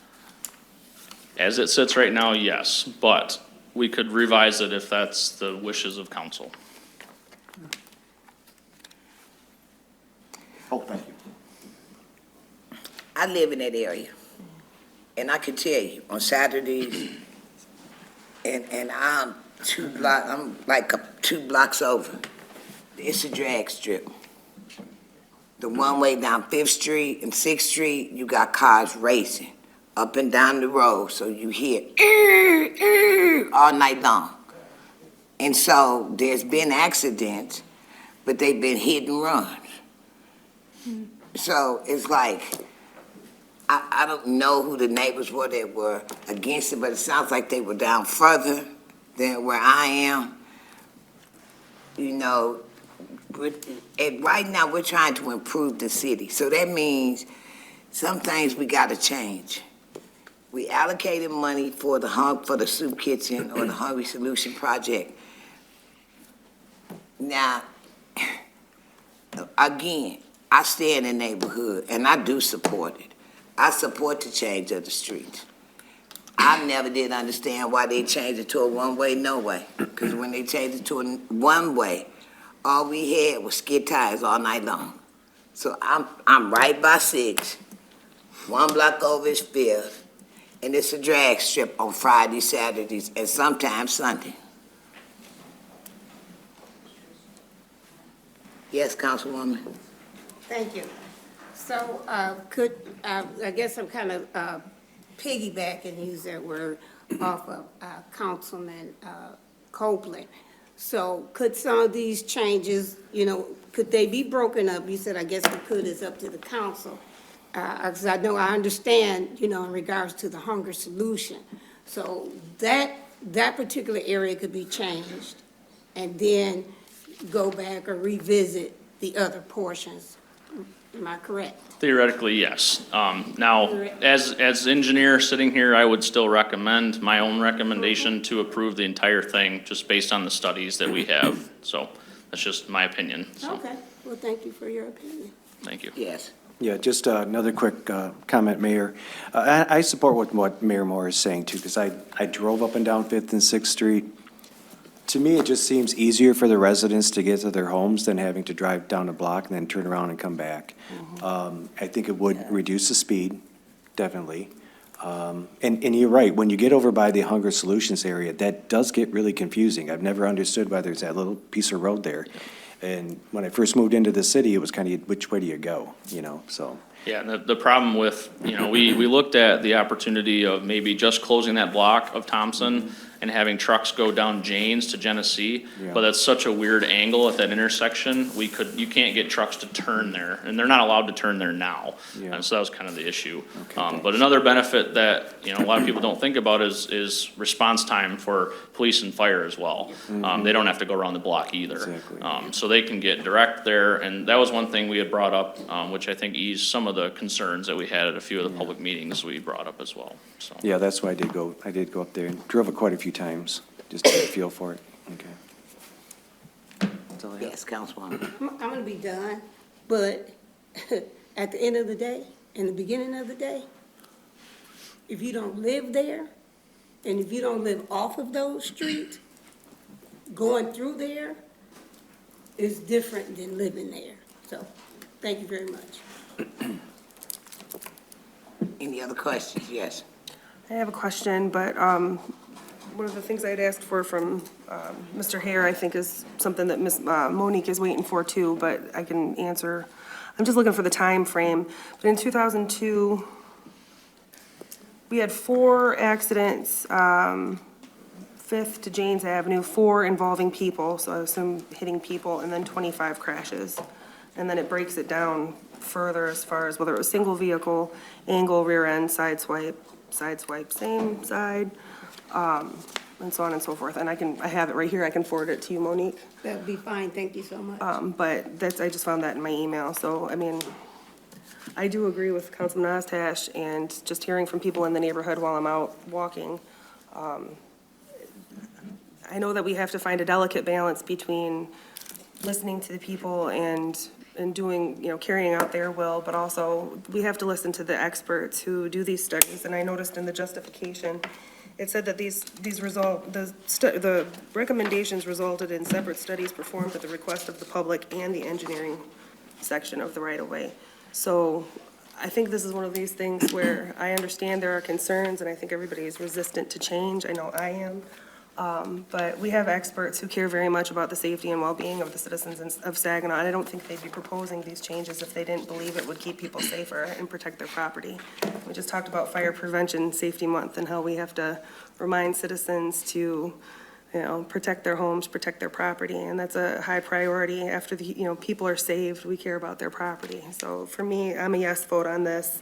I trust our staff to break this down, and I appreciate that they listen to the citizens' concerns and parceled this out in a way that was gonna be a little bit more palatable for those neighbors, because change is hard, but, I hated the fact that we were gonna have 3-way stops at Woodbridge and Genesee, and now I'm used to it, so it will take some time, but I think if it keeps people safer and you don't get your car hit, that people will appreciate that, so for me, I'm a yes vote on this.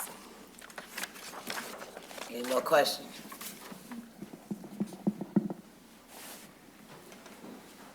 All those in favor signify by saying aye. Aye. All those opposed? No. Roll call vote, please. Councilmember Sylvia, No. Councilmember Williams, Yes. Councilmember Balls, Yes. Mayor Pro Tem Bench, Yes. Councilmember Ostache, Yes. Councilmember Garcia, Yes. Councilmember Flores, Yes. Councilmember Copeland, Yes. and Mayor Moore. Yes.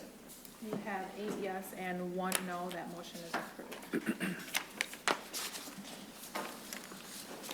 Madam Clerk. The last one is item number 39, to approve the beneficiary agreement with Great Lakes Bay Health for $5 million for the behavioral health clinic project and authorize the city manager to sign all related documents. That was Councilmember Sylvia. Thank you.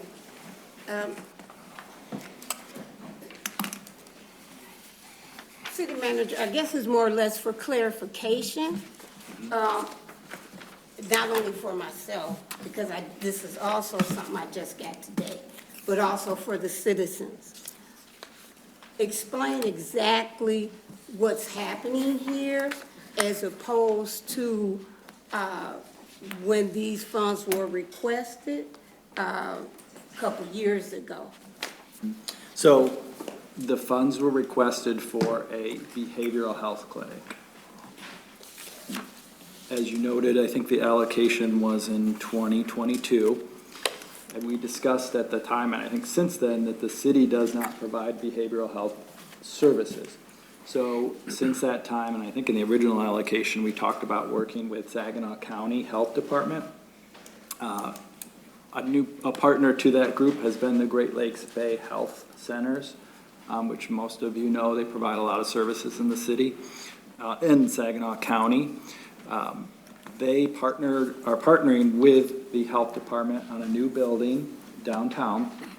The proposal is to build a 4-story, 60,000 square foot building with Great Lakes Bay Health occupying 2 floors to include the behavioral health clinic and the health department. I'm not speaking out of turn for the county, but this is in the proposal from Great Lakes Bay Health to the health department, occupying 2 floors.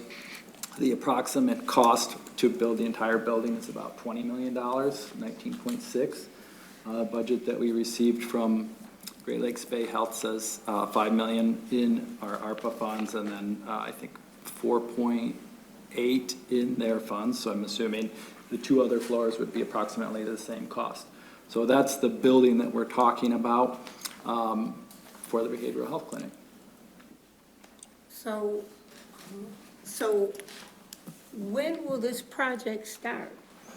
Well, the planning has already started. They've been talking to architects and site planning. You will see coming to council a development agreement most likely, because the city owns much of the property in that area. So we've already talked to Great Lakes Bay Health and the county health department about site location, and we would have to do an agreement with them for that. We're waiting right now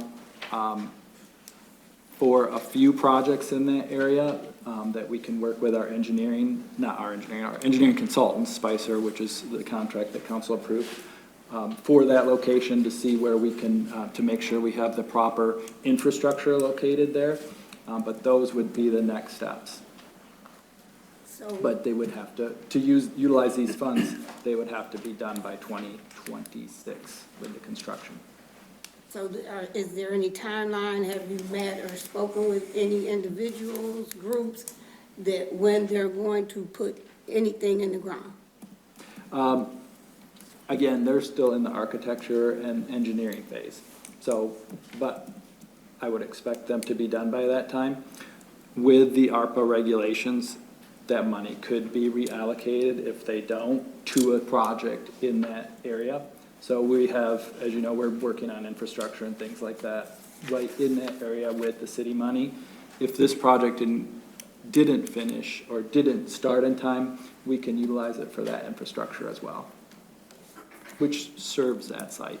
But I fully anticipate that they would have this done, because I think for the site, for the building, they need this money, right? Mm-hmm. So it's a 25% of the cost of a $20 million building. So I think it would be beneficial for them to continue to work, to do their work. Would it be possible for them to come and address council, citizens? Yes, I think so. I wanted to get this on tonight because you were doing all of the ARPA allocations tonight, but they had said before that they could come and talk about the services there. They will also, so a third partner within this would be the Central Michigan University Health Education Partners with behavioral health residency program there. That's an expansion that they've had in recent years. Thank you. Yes. Councilman Flores. Motion to accept item number 39. Second?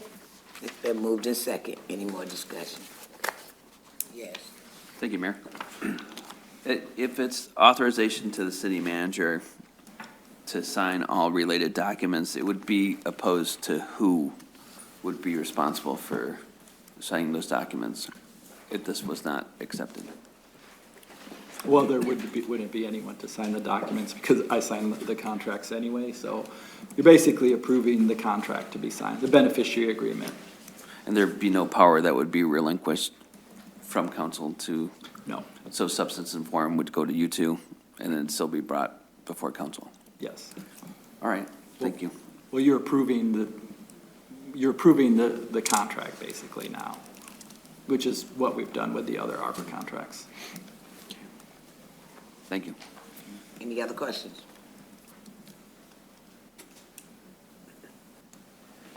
All those in favor signify by saying aye. Aye. All those opposed? Madam Clerk. You're now at board, commission, and committee report. I need a motion to approve, oh, I'm sorry. Do we have any boards or commission reports? Madam Clerk. Now on to appointment of board, commission, and committee members. I need a motion to approve 1 through 3, leaving room for exception. So moved. It's been moved to second. Any exceptions? Hearing none. All those in favor signify by saying aye. Aye. All those opposed, nay. Madam Clerk, On to miscellaneous business.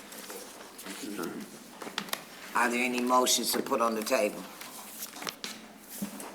Yes. Yes. Excuse me, I don't have my glasses.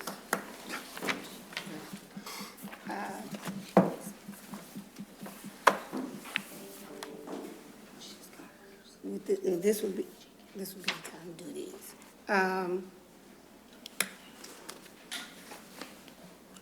very sorry I don't have my glasses, but, do I read the whole thing or just, You talking about Vicky's email? no, the resolutions? No, just the motion to adopt that portion. Okay, You should have draft motion language. Yeah. I'm sorry, I don't have You that. want me to help you? I don't have the motion to adopt language, but I do have the ARPA resolution. It's in the now therefore it be it resolved. Okay, I'm sorry. Okay, now therefore be it resolved that the Saginaw City Council hereby allocates in a not-to-exceed amount to Dr. Eugene and Joyce Seals Family Foundation Youth Engagement Program, the amount of $150,000 for eligible expenses. The funding to such identified uses is subject to the following conditions and stipulations. Do I need to read those? Okay. Is that your motion? Yes. Second. Been moved to second. Any discussion?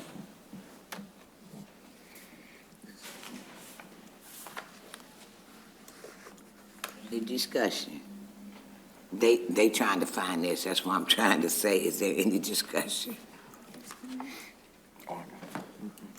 No discussion? Call for the vote. All those in favor signify by saying aye. Aye. All those opposed, nay. Do we have any more? I'm continuing. I have about 5. Okay. Okay. Don't stop, then keep going. Okay. I'm gonna just give the organization instead of saying all that. Right. Okay. The city council would also like to allocate an amount not to exceed the amount to Saginaw STEM, the amount of $335,000. Second. I have to abstain. Can I stay why? Or do I need to stay why? Wait, well, wait until Mayor Mayor acknowledges Moore, I you. will need to abstain from this vote. And you will need to say why. You do need to say I why. am on the board. Is that a paid position? The safest thing for me is if my children participate in a part of Saginaw STEM and being on the board.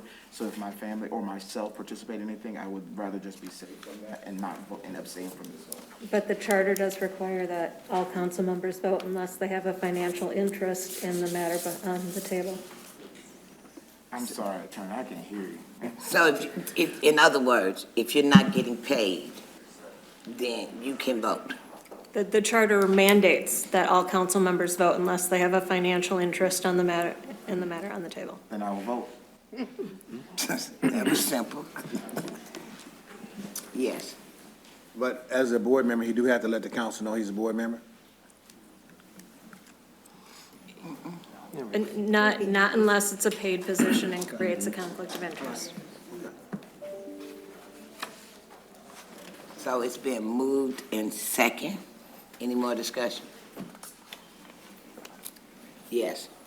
As I was looking over this proposal, just for the record, that when the application came in back in May 9th of 2022, one of the locations was Saginaw Public Schools. It was stated United High School. And that, in an email that we did get, that all these programs are going to be now at First Ward Community Center. So it's just one location, as I understand. No, there's more than one. We got. Oh, I'm sorry, go ahead. I can speak on that. They have them Okay. at different locations. They have them at 2 or 3 different locations. It's not the same place all the time. Okay.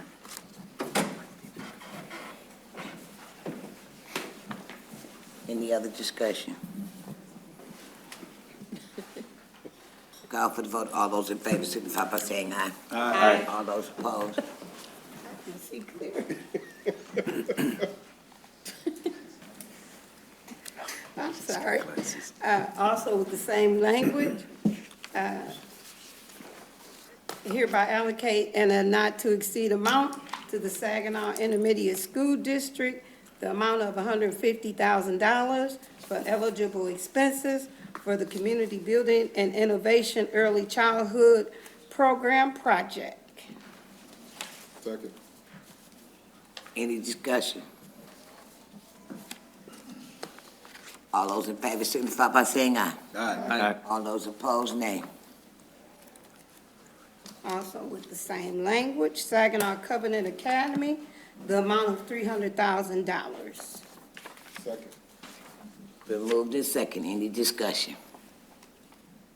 All those in favor signify by saying aye. Aye. All those opposed, nay. Also with the same language, Young Champions Association, the amount of $3,000. Second. It's been moved in second. Any discussion? All those in favor signify by saying aye. Aye. All those opposed, nay.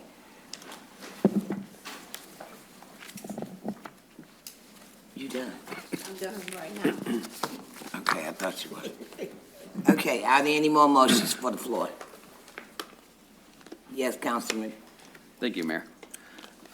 Motion to adopt the resolution allocating ARPA funds to the Movement Strategy Center for the benefit of and as fiduciary for the Saginaw Just Transition in DABA in the amount of $210,000 for eligible capital and programming expenses. I didn't hear all of that. So did you catch that, Madam Clerk? Can you repeat it back? It is to allocate to Movement Strategy Center for the benefit of and as fiduciary for Saginaw Just Transition in DABA, the amount of $210,000 for eligible programming or capital expenses. Okay. Did everybody hear the vote? Support. It's been moved in support. Any discussion? All those in favor signify by saying aye. Aye. All those opposed? I'm sorry. Do we have any more motions? Yes. No, go ahead. Thank you. Motion to adopt the resolution allocating ARPA funds to Guided Grace Family and Youth Services in the amount of $700,000 for eligible capital and programming expenses. Support. It's been moved and supported. Any discussion? All those in favor signify by saying aye. Aye. All those opposed, nay. Are we done? One more, and then you can go to. Oh, okay, go ahead. That's why I say, are we done? Okay. What's our balance at? Balance. Who's balance? Remaining dollars. Everybody. I just been approving, and I saw the amount, but if anyone know where we are about numbers?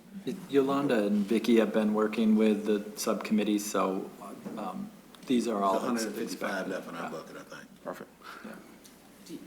You want me to break it out by the different groups or just in total? No. Point of not information, necessary. may I do the last motion and then we do this? Thank you. So, motion to allocate ARPA funds to the STEM program in the amount of $135,000 for, they already did that together? Yes. It was Then scratch combined that. on you guys. Sorry. Oh, okay. You're all set then. All right. Thank you. So under the, I'll give you by group and then I'll give you a total. Under the youth development, you have $1,019,517.30. Under the workforce development, it's $153,703 added together. You have a total of $1,173,220.30. Yes. Yes, I'd like to make a motion to allocate dollars for Mission in the City for their project, $150,000.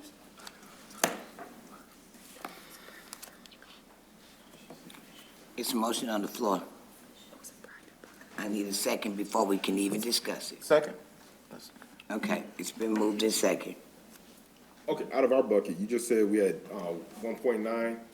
$1,019,517, Left. yes, and 30 cents, yeah. Okay. Yes. After all that money we just gave out, we still got $1 million left? In youth development, yes. Wow, okay, let me And, hold something. I got something over there. Yes. I have a question, because I thought the, Mission in the City, was this a closed park? I thought we had this. I still made the motion, and we can have a discussion, though. I thought. But that's still where they had their youth program. Yeah, but it was So- they had said guide house that it was a private park, I guess. I don't know, that's why I'm just confused.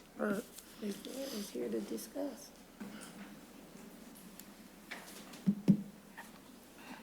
Discussion, yes. I'm going to confer with Councilwoman Garcia. Just can we get some clarification that it's a private park is what I'm hearing? She just making a motion. Can somebody answer that question? Is there anybody can answer, can we use the money for this? We put it on the table, so now I Yeah. need somebody to give me an answer. So when this was reviewed by Guidehouse, it was considered high risk because the park is on the church property. So if you did sidewalk and parking improvements and improvements to the park, you would be improving the church property. It's not a public park. Say that again, please. One more time. It's not a public park open to the public. It has hours and it's privately owned by the church. Nothing's changed, right? So my understanding is that it is open to the public. It may have different hours, but it's definitely open to the public, because I've been there and I've seen some of my constituencies there for different programs that they have. And if that park is where they have their youth center, does that or does that not make a difference? It was considered high risk by Guidehouse I'm because asking this they do particular charge question. fees for their parks. They have hours posted. You can't They just go charge there. fees? They do have fees for events that they rent out their gazebo, is my understanding. The city of Saginaw has fees for their parks too when they have special events.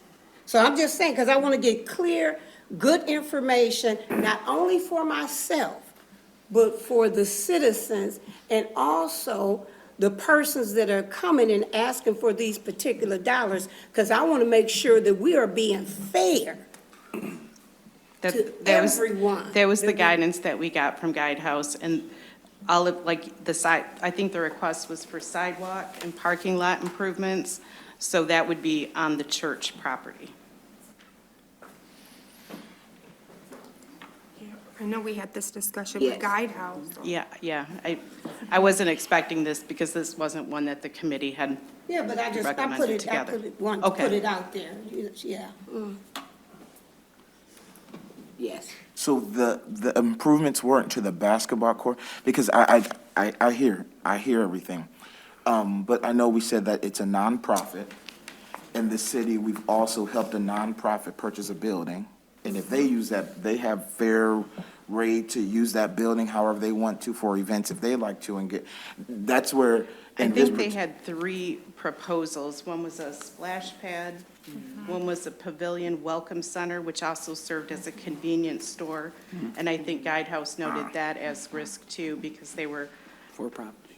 like, kind of, their welcome center also served like as a convenience center that sold coffee and snacks. Yes, ma'am. And then the third one was Park improvements. parking lot and sidewalk. And I think the one that they most recently was reviewed by the committee was the parking lot and sidewalk improvements.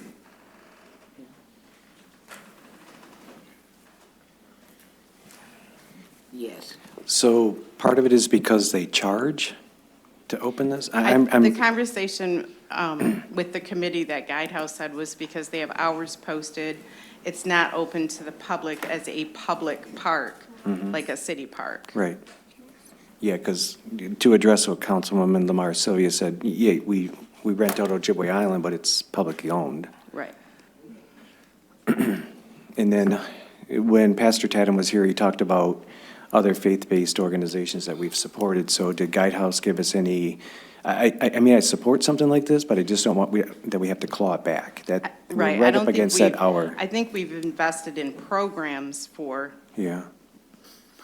for the church community, but this is a capital investment Capital on a investment. church property. Did they state like what risk it was? Because I wasn't in the meeting. I think it was a CDBG issue too.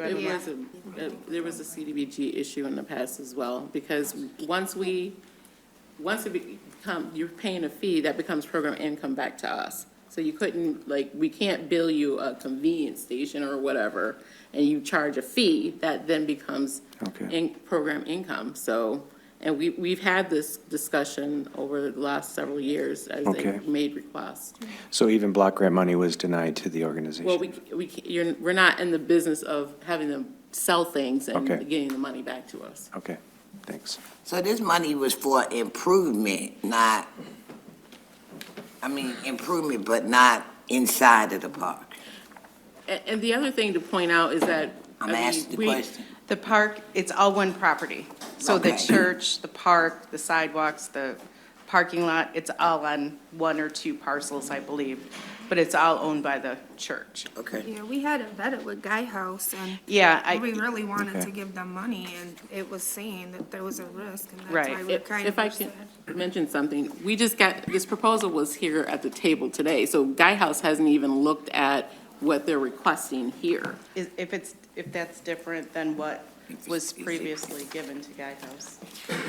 No, I have to look at what has been given to them, what they don't have. It's still. I it's haven't still- seen It's that. still, and that's why I asked about the park improvement, because I know that they put in the basketball and volleyball courts. And that was really that was $99,000, which is more than likely increased.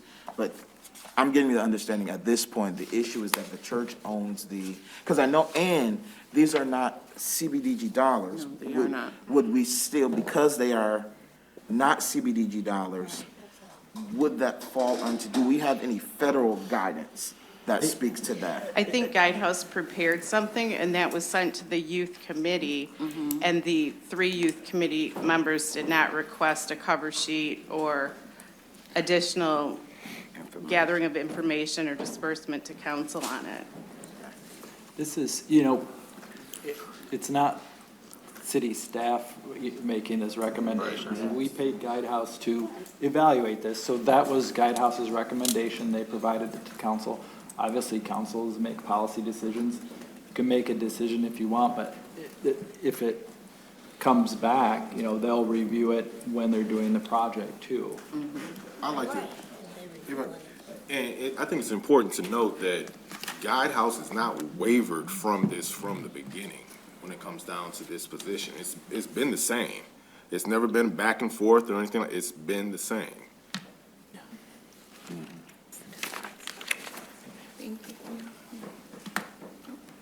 Yes. Okay, yeah, we had that discussion. I bought it because that's what I wanted to do, and to have that discussion with council. And council has the right to vote for it or against it. I put it out there because that's what I wanted to do. And I'd also like to say, I'm just kind of wondering that just because somebody does not, and help me with this one, just because they're not approved for CDBG funds, what does that have to do with ARPA funds? Tell me how those correlate. Well, I mean, I don't have Guidehouse's email for their risk notes in front of me. And so when we met with the committee did not ask us to complete a packet. So, I mean, No, I'm just asking because it was mentioned from the table by Ms. Yolanda that this particular entity was not approved for CDBG funds. So what I'm asking, again, is what does CDBG funds, probably added an extra G in there, have to do with the ARPA allocation? it's probably similar red flags, that it's an investment on private property that's not open to the public, not considered a public park. As well as they're both federal funds that we're working with, so. But our guidelines are different, right? Well, they can be slightly different, but again, you're having the same type of questions coming from both entities. Okay. Yes. Thank you, Madam Mayor. Is it possible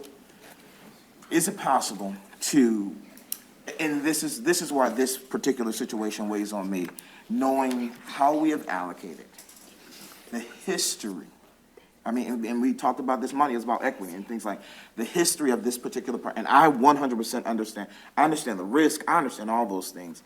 But if there is a way for us, and I'm also saying this because I know our staff, you all do a solid job. Because I know we bring up Guidehouse, but a lot of times it's been our staff who has caught stuff. So for me, saying Guidehouse's names a lot of times doesn't do well, because I know it's our staff a lot of times who have caught some things, and I appreciate you all for that.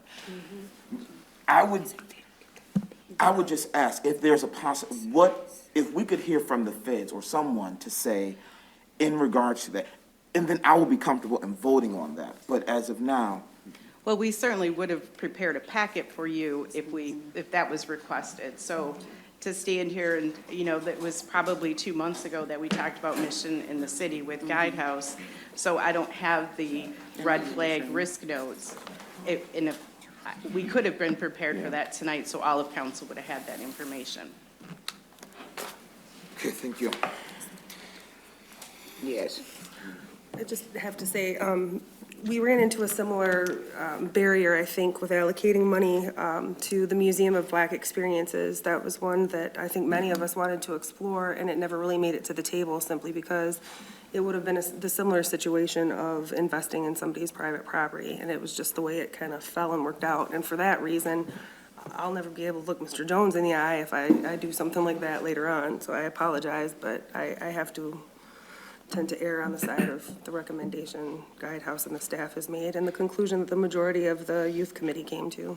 And I think I do recall, and this came up in the subcommittee, I think I recall council at the beginning of saying we're not going to fund churches specifically as opposed to nonprofits. So that was what I had remembered in the youth committee meeting, and, that was discussed there, so.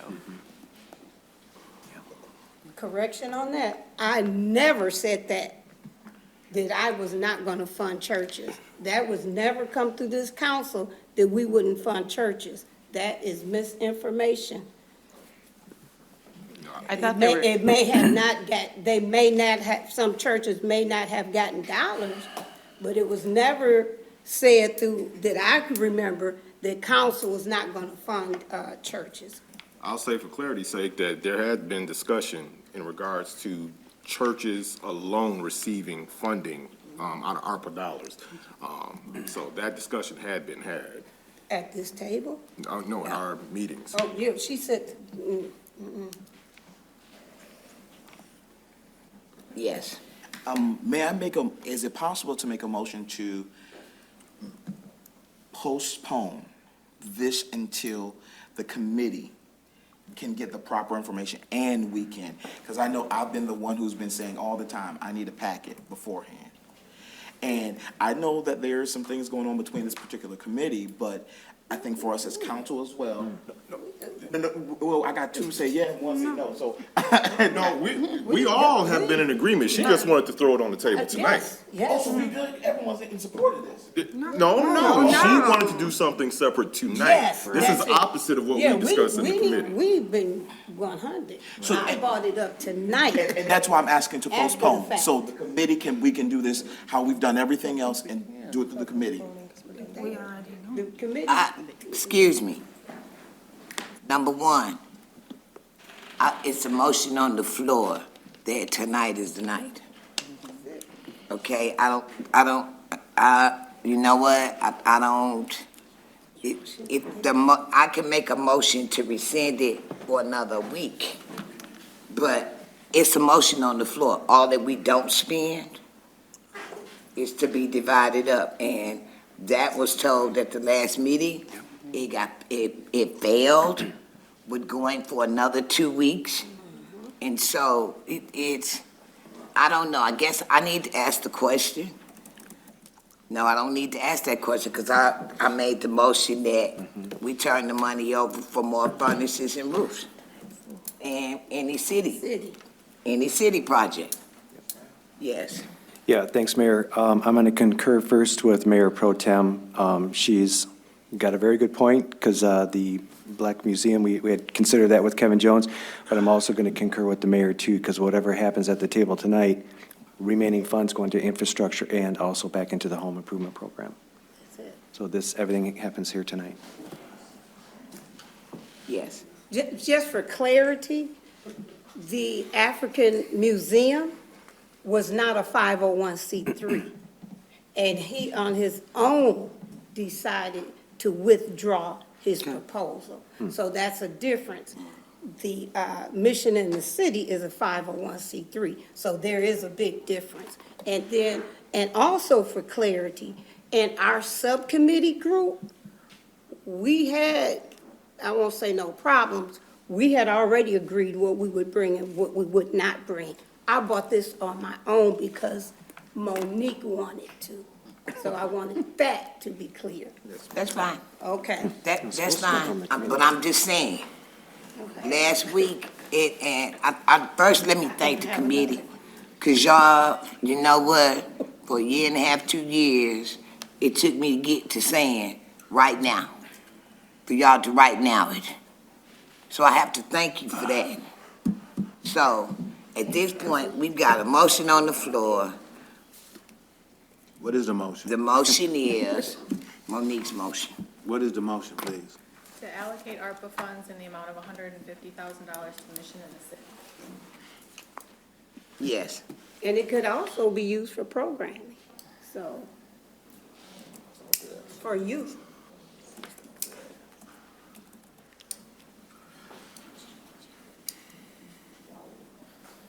So that does make a difference, because they do have youth program, and Mission in the City is a youth program.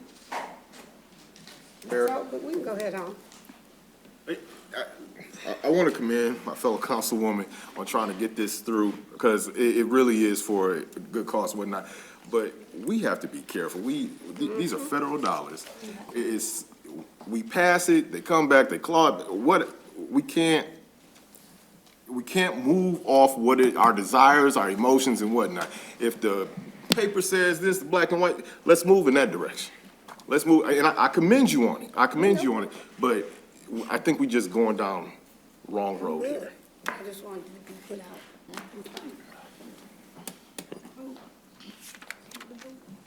All right, let's go for the vote. All those in favor signify by saying aye. Aye. All those opposed, Nay. roll call vote. Councilmember Sylvia, Yes. Councilmember Williams, No. Councilmember Walls, No. Mayor Pro Tem Bench, No. Councilmember Ostache, No. Councilmember Garcia. No. Councilmember Flores, No. Councilmember Copeland, No. and Mayor Moore. No. You have 1 yes and 8 no, that motion is denied. We're still under miscellaneous business. Yes. I'd like to also give $150,000 to Rooted in Hope Lead and Succeed program for capital and/or programming. I'm sorry, Councilmember, what was the amount? $150,000.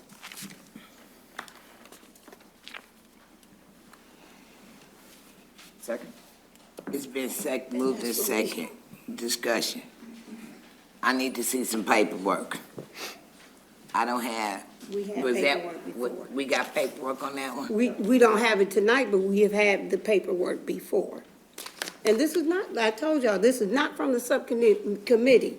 This is from Monique Lamar Sylvia, Monique Lamar Sylvia. Councilwoman.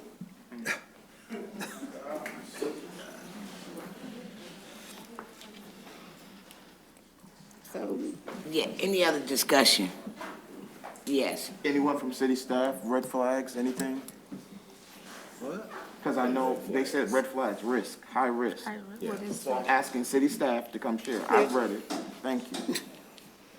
I think the committee, I believe, didn't push this one forward because there were stipends. I'm shooting here from months ago, but there were some issues with the proposal. There was, I believe, 10 partners, maybe 4 or 5 may not have been in the city.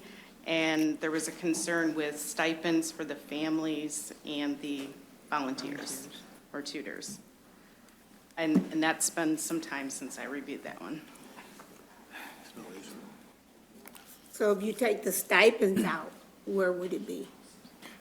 Because you can always go to an entity, I'm thinking, so, and say, okay, you weren't approved for this particular reason, can you revamp this proposal? Because we have let other people revamp their proposals. Yeah, I think, with the ones that weren't given to the staff ahead of time, it's going to be really difficult to come back to try to do from memory what the issues were. Councilwoman Monique Lamar is right. We have had other ones where we made changes. I think one of the issues we have now is that everything has to be committed by December 31st. That's why So it makes it very difficult to work through issues and then get everything done by the end of the year, if it hasn't been vetted ahead of time. Well, this had been vetted, but you all came up 2 weeks ago with this, so it became a crunch time. I didn't So, not you, no. No, it became a crunch time for a lot of things that maybe could have gotten funded, but because of that new issue, that became an issue, I'll just say, Some wanted it, some didn't, and we ended up going with it. Tonight is that night that any proposals that needed to be put out, to be voted on, had to be bought today. So that's what I did. So, there you go. Yes. I don't see anything wrong with if some people doing the work. I think some people should get stipends to go into the schools and they gotta go into buildings and rent buildings to house the students. And they probably had to buy the kids some snacks for reading, and I think this only gonna improve our community. We need more Can't and more. read. of us teaching our kids as much as possible. And I'm sure we're gonna get way more bang out of the buck by putting readers in our community. So I'll agree with this proposal. Question. So just out of curiosity, if the stipends violate federal requirements, do we still vote yes? No. All the every organization that we giving money to, the employees gonna get some money, gonna get paid. Every last one of them. I understand, but I'm talking about our role as far as pushing something forward. If it violates federal requirements, do we vote yes? I don't think, necessarily that, I don't think you necessarily say, well, this violates federal policy. I think the issue is this wasn't dug into deep enough already. Right. Because there are organizations that obviously have stipends or pay the employees, but because of, for whatever reason, the timing, is Guidehouse gonna have enough money or enough time to dig into all these issues before everything needs to be committed by the end of the year? I think that's what we're talking about. So if they get into an organization where they think there's issues in a month and bring it back to council, say we're issues, then you would potentially have to reallocate. Oh, Madam Mayor.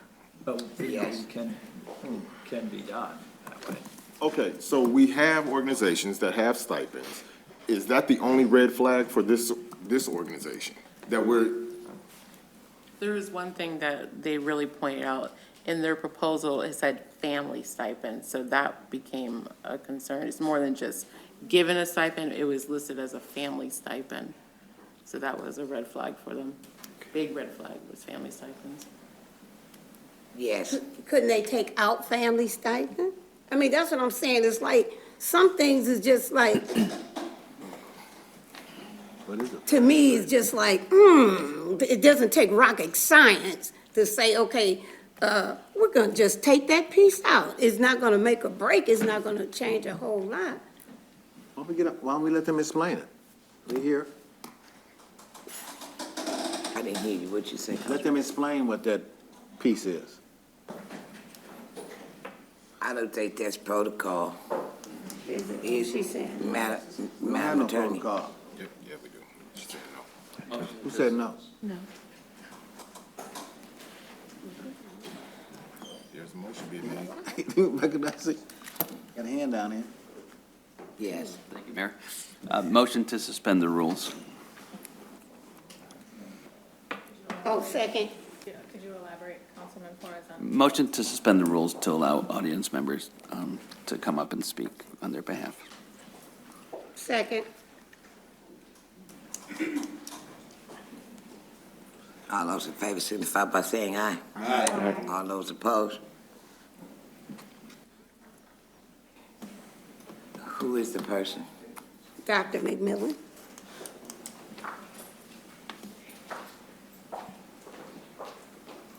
Thank you for the opportunity to explain. We are happy to take out family stipends if that's something that cannot be allowed. We included it because we were not told that it couldn't be included. When you're working with families from low socioeconomic situations, oftentimes they don't have the materials in their homes, such as laptops, Wi-Fi, basic materials, paper and pencils. In this area, it's what is called a book desert. If you look that up, in the city of Saginaw, we have the same color as some really poor countries in Africa. So books and things like that are included, for them to be able to purchase that with the stipends. But if that's not allowed, we're happy to take that out. That seems to be pretty simple. I mean, this material for the students. Yes, for families. Just the way it's worded then. I mean, Because that's the way it's we're not working with just the students, but we're working with their entire family. So that's their siblings, older, younger brothers and sisters, as well as parents. That's a good enough explanation for me. I just have a question, because I know I sat in that subcommittee, and they were just saying, I think, that they get that stipend once they completed it, so if they didn't complete the program, then they didn't get the dollars, or how did that work? Yeah, so one of the things that we try to do is make it worth their while.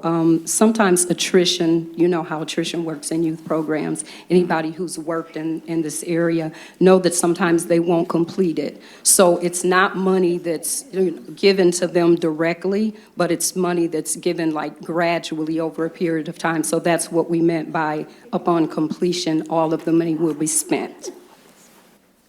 Thank you. Yeah, sorry for the misunderstanding. Any other questions? Yes. And this is to help me out. Are we able to have Pastor Tatum during this session, or it has to be focused on this particular group that we just discussed? You have one motion on the table. I just want to make that clear because we just did this and we talked about a nonprofit and a church and didn't even, and a part of my knowledge of this, but that's the reason why I wanted to ask. It's different, totally different. Any other questions? I'm good. Okay. Thank you. Thank you. Can I call for the question, Go please? back in. Oh, we okay? No, we didn't go out of the order of business, we just suspended the Okay. rules. So there's a motion on the floor. I'm back to the original motion. I believe Councilman Balls just made a motion to call it. I'm sorry. I believe Councilman Balls just made a motion to call the question. Second. All those in favor signify by saying aye. Aye. All those opposed? Back to the original vote, which is, To allocate ARPA funds in the amount of $150,000 to Rooted in Hope. And you just take your vote, there's no discussion. forget the discussion, we go right to the vote. All those in favor signify by saying aye. Aye. All those opposed? We're still under miscellaneous. I have one, and I don't know if I can do it, so please correct me. You can make any motion you want, Mayor. I'd like to make a motion that we give 300,000 to the big Boys and girls. Boys and Girls Club. Boys and Girls Club. Just wanted to see if Yolanda could update the number for council. I'm sorry, what did you say? I wanted to see if Yolanda could provide an update on the number with the last couple allocations. Okay, so, $150,000 going to Rooted in Hope. Your new total balance is $1,023,220.30. Thank you. Second. Don't be looking at me like I'm crazy, y'all. It's been moved in second. Any discussion? Did city Yes. staff get a chance to go through this? Because I got this today. Me too. So, What's the and I'm gonna ask these questions because this process, I'm really questioning the equity of this process, and this is bothering me a little bit. Because, one, I was not aware, I was under the impression that the committees were going to be bringing the motion and to respect, because we had a situation before that committees they didn't want nobody touching their dollars, so I intentionally respected what my workforce, especially how I was coming after workforce, I was respecting what you all were bringing and youth development. And now, we are jumping that, and I've been telling people, the committee has to bring this forward. So right now, I'm really concerned, because I know, as a council member, I'm gonna have to vote no from this moment forward, because I need more information. It can be from city staff. Are we good? Everyone can just now, at this point, free flow and make the recommend. How do I do it? Because I needed to get this out, because this is the only discussion. So how do I do that moving forward? Because I feel unprepared. Because I was expecting my colleagues, and then I got something today by email. And I've been telling people, you gotta go to them, you gotta go to them. I need answers on that. Before I move forward, I need answers. Well, let me say this. I said the Boys and Girls Club because the original amount came from workforce. And they did not workforce. The youth? Yeah. It came from youth. And they've been in a dilemma. Remember, they couldn't build because of the swamp. Now they know what the problem is and the prices went up. Now, that's what I got out of this. But if, I think the councilman's saying that they should have been the one to bring up the motion. I think if they'd have done it, then we'd be fine and dandy. He just saying that he shouldn't nobody else be dipping in somebody else's bucket. I think that's what he meant. Let me say this, that I was going to make that motion. The mayor beat me to it. We were over here already discussing it, so. I'm so sorry. No, I'm so sorry. It's out seconded by me, who was gonna make the original one, but it's all good, as far as I'm concerned. You jumped the gun. Yes. I think, you know. Mayor, my question still hasn't been answered. I need city staff to answer. Okay, we're gonna answer the Regarding, question. regarding the review of it, since this has already been approved by council, it's already been vetted by Guidehouse, this is just increasing the amount similar to what we did for the Mexican American Council and Women of Colors. Exactly. Yes. Thank you, Mayor. And I think it's already been answered by Councilman Williams. This is from the youth development bucket. All right, thank you. Did I get a second? It's already been seconded. Okay, I don't know, because Councilman Copeland went into a tantrum on me.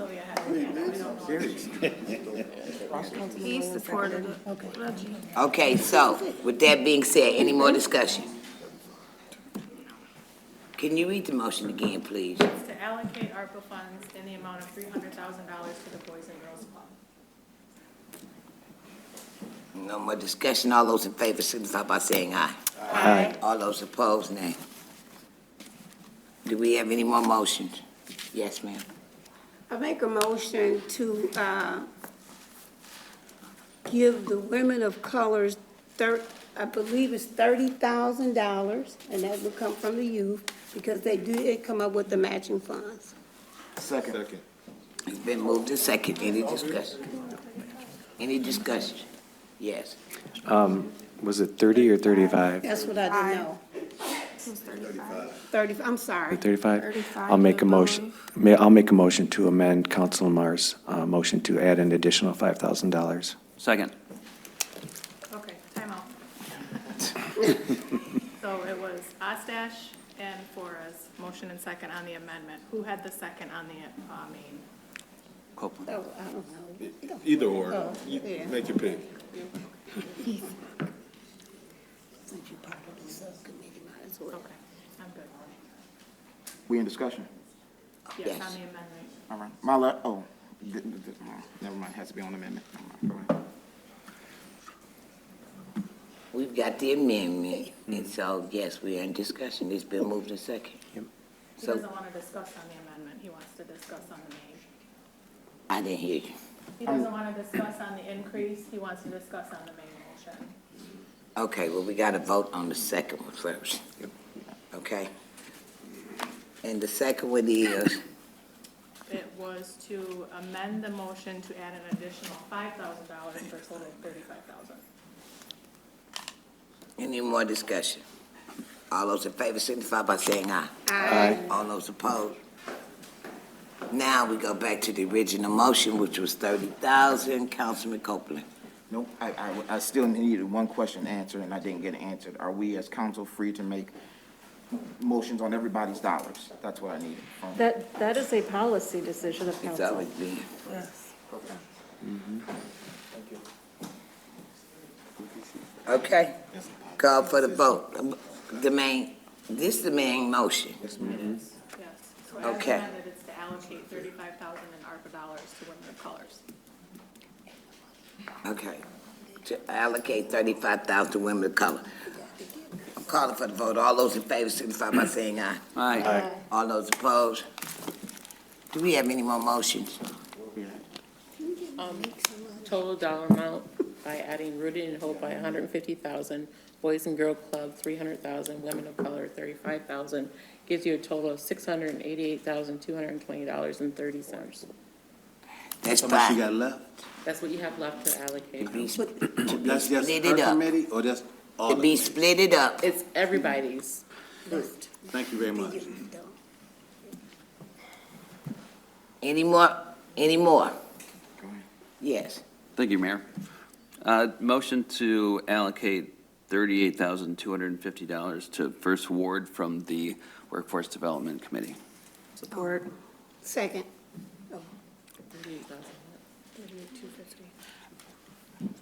What are we doing? At First Ward for what? Program? Oh, I apologize. Yep, so it would be for eligible capital or programming dollars. It's been moved to second. Any discussion? And run the number for me again? I'm sorry, what did you say? Can you run the number that's in the motion for capital and 38,250, so you're asking. 38,000? 38,250. I would like to make a motion to amend that to at least 500,000 We don't have that. or 300,000, because we just said capital and programming. They came to us and requested more than that for capital improvements and programming. So 38,000 compared, that's the only. But Councilman, the money that she's talking about is the bucket what both of these committees have left, so you would be dipping in both our buckets too. And y'all just told me I can make whatever No, motion. hold on, my brother. Excuse me. She said you could. She said we could. She said we can make that decision. We have not made that decision. So, okay, then I'm coming back to it. Well, first, please excuse me, I don't have a second yet, so if I don't get a second, it won't go forward anyway. Okay. I hear the windows and doors, so that's the rest of the money for it. Well, y'all ain't said nothing to me. No, yeah, that's what, it was agreed upon in our committee, right? Whenever we were done, that the money would go to the windows, the doors, and the roof. Can I respond? Wait, is No, there is there no a second? I have no second. There's no second, so we need to, Right. Second. Can I hear the motion again? The motion was to amend the 38,000 to 500,000, but I need a second in order for us to even discuss. So you gave it 500,000? 500,000. So instead of giving 38, he'd like to give 500. And you guys can vote no, I understand, if you guys want to. Second for discussion. You need second for discussion, and then we go into the vote. So now we got the second. How much? Excuse me, Yolanda. How much is in their bucket? Their bucket? What was originally in their bucket? No, what's in it now? What's in it now? They combined them. No, they didn't. Yes, they did. 600,000. You're a accounting major, that shouldn't be no issue.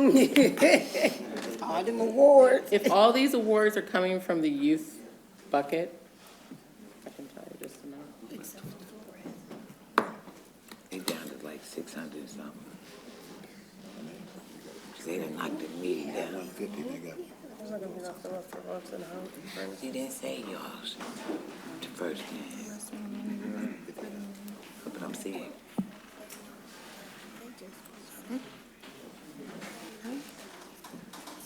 Okay, so looking at it from 1,019,517.30, less Rooted in Hope of 150,000, less Boys and Girls Club of 300,000, less Women of Colors of 35,000, that leaves them 534,517.30 cents For that bucket. for that bucket. Thank you, ma'am. So what's left in the other bucket? 153,703. Okay. So we can go from 600. He ain't finished the first ward. That's what I'm saying. Okay. Yeah. We opened up the floor for discussion on the money for First Ward. Do we have questions? Yes. I don't know if it would be an amendment to the amendment, but I'd like to maybe say $150,000 for First Ward. If I could amend that, I don't know if I would do that now or like what. Why don't you stick with the amendment that he made? Okay. Right. Okay. And I am open to all of that. I was just under the impression, we just putting our hands in this pot of money. So I respect, because of what we decided on, what the committee or what you all from that committee recommend, I support that as well. Okay. So which one? I'm sorry. So we need to vote on the amendment. On the amendment to 500,000. Okay. We need to vote on the amendment. Yes, Councilor Flores. Thank you, Mayor. Could you read back the motion where the workforce development and the youth development dollars were combined together. You want to know what the what No, the no, no, total just was? whoever made that motion to combine these dollars together. Can you read that back to me? There was no motion. Exactly. Thank No, you. and let me bring clarity. I'm looking at her calculator, and how she's calculating is our total dollars. So when I gave you the 600 something, it was the total dollars that was included, you all stuff. Yeah, but So we that's got why I said separate that. plans for separate committees. Well, y'all should have got these plans too. We got 'em. I mean, Hey, where we at?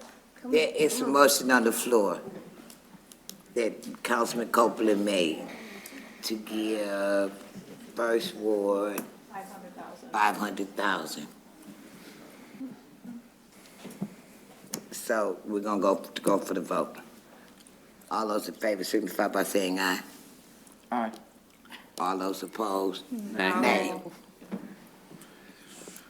Councilmember Sylvia, No. Councilmember Williams, No. Councilmember Balls, No. Mayor Pro Tem Bench, No. Councilmember Ostache, No. Councilmember Garcia, Nay. Councilmember Flores, No. Councilmember Copeland, Yes. and Mayor Moore. No. You have 1 yes and 8 no, that motion is denied. Okay with the vote? So now you're back to the main motion, which was for 38,250. Yes. I'd like to make an amendment to that amount and make it $150,000 for First Ward. second. Any discussion? Yes. Point of clarification, is this a combination of the workforce development and No. the youth development dollars? Because it's coming from two committee members, right? At this point, myself and Councilwoman Lamar Silva. At this point, I'm not sure where it's coming from. She talking like her bucket, man. I just tell Talking them. like her bucket. If this is coming from the youth development, then, You good? okay. All right, yeah, I'm gonna do it. Any more discussion? All those in favor signify by saying aye. Aye. All those opposed? Any more motions? So you gotta go back to the main, though. Oh, I'm sorry. Approve the- There's a motion on the floor. All those in favor signify by saying Want me aye. to read it? Okay, there's 50 different things. Yes, please. It is to allocate ARPA funds in the amount of $150,000 to First Ward Community Center for eligible capital or programming expenses. Okay, see, I thought that's what it was, so I was good. All those in favor signify by saying aye. Aye. All those opposed, nay. Any more? Can I get a grand total? They got 38,000. Okay. So, looking at the youth bucket. Just keep them That together. includes Rooted in Hope for $150,000, Boys and Girls Club for $300,000, Women of Colors for $35,000, First Ward for $150,000. Your new total is $384,517.30. Good. So, do we have anything else? Yes, we do. Yes. Thank you. Motion to allocate $60,000 to the Mexican-American Council from the Workforce Development bucket for capital and programming expenditures. There's a motion on the floor, I need a second. There's a motion on the floor, I need a second. I'll second it. It's been moved to second. The motion was to allocate $50,000 to the 60. How much? I'm sorry. Did you say 60. 60? The MAC. To the MAC Center. 60,000 for capital? Or programming. From, Workforce development. oh, did you get the second? Oh, okay. Yes. Since several of these allocations we're making tonight include the OR programming, at what point do we have concern about having to pay Guidehouse more money? Or is that a point that we have to? We've allocated $350,000 for the next year, and we are adding new programming, so I don't think that's an unreasonable question to ask. I've supported all of that so far, so it's not that I'm saying that as I'm not against it. I know that the MAC is using the last of their programming dollars to do the remainder of the repairs. I'm sure that, according to the email we got, there's some work that exceeds that, and they hope to be able to do programming with whatever remains. But I'm just asking, at what point do we have to worry about that? Well, we have to worry about it because they are the guiding force, so they will have to be paid. Okay, and in the motion that I made, I don't know, I guess the way it sounded when we first did this in the breakout where we were with Guidehouse, we were coming to close to an end. And I'm sure with the work that they did over the weekend, trying to get this ready, it may have gotten us to that point, but I'm not sure, so. That's not true. I'd like to know how much money we got in the interest bucket. We haven't spent none of the interest money that I know of. Can't spend it. Okay, if we can't spend it, we can pay for bills with it. You have allocated from the interest, that's where the Guidehouse, the second payment for Guidehouse, you allocated from the interest bucket. So how much money do we have in the interest bucket right now then? Almost $4 million. Lord. I would have to Oh, look we at got the money last to spend. interest. Well, she's the accountant. She said we got 4 million. We got 4 million. I'll take her number before I take yours. She said we got 400 million, so I don't think we got some. I'm sorry. Excuse me. $4 million. We got $4 million. $4 million, yes. I think that's enough money to take care of the interest in Guidehouse for the next 2 years. Would you? I think we fine. Yeah, that will take care of Guidehouse, and I will, since we discussed the interest at the last meeting, we did ask for clarification from the auditors, and the interest money would be considered general fund dollars, so you'd have to spend that as you would spend general fund dollars. Okay. Which Guidehouse would be applicable. Okay, we good. I wouldn't, in interest of these allocations, however, I would, there probably should be some consideration to say that council approve additional funds toward paying Guidehouse, because with that allocation we had, that was based on what we had at the time, with the consideration that the remainder would be capital purchases. If there's programming, there's gonna be a lot more monitoring. Okay. Thank you. Let's spend the rest of our money so we can get out of here. Is it a motion? We got a motion on the floor for Can you repeat the motion? $60,000 to MAC. Okay, and it's been second? It's been moved to second, yes, Councilman. Thank you, Mayor. I just want to highlight to council, the Mayor Pro Temp had already brought this up, that this is something that Mr. Ayala had sent us this Wednesday about it being $60,000 for capital expenses. That was the new estimate. This is something that we've been talking about as a council for some time. The reason that I put the motion on the floor for capital or programming dollars is just the flexibility given their financial situation.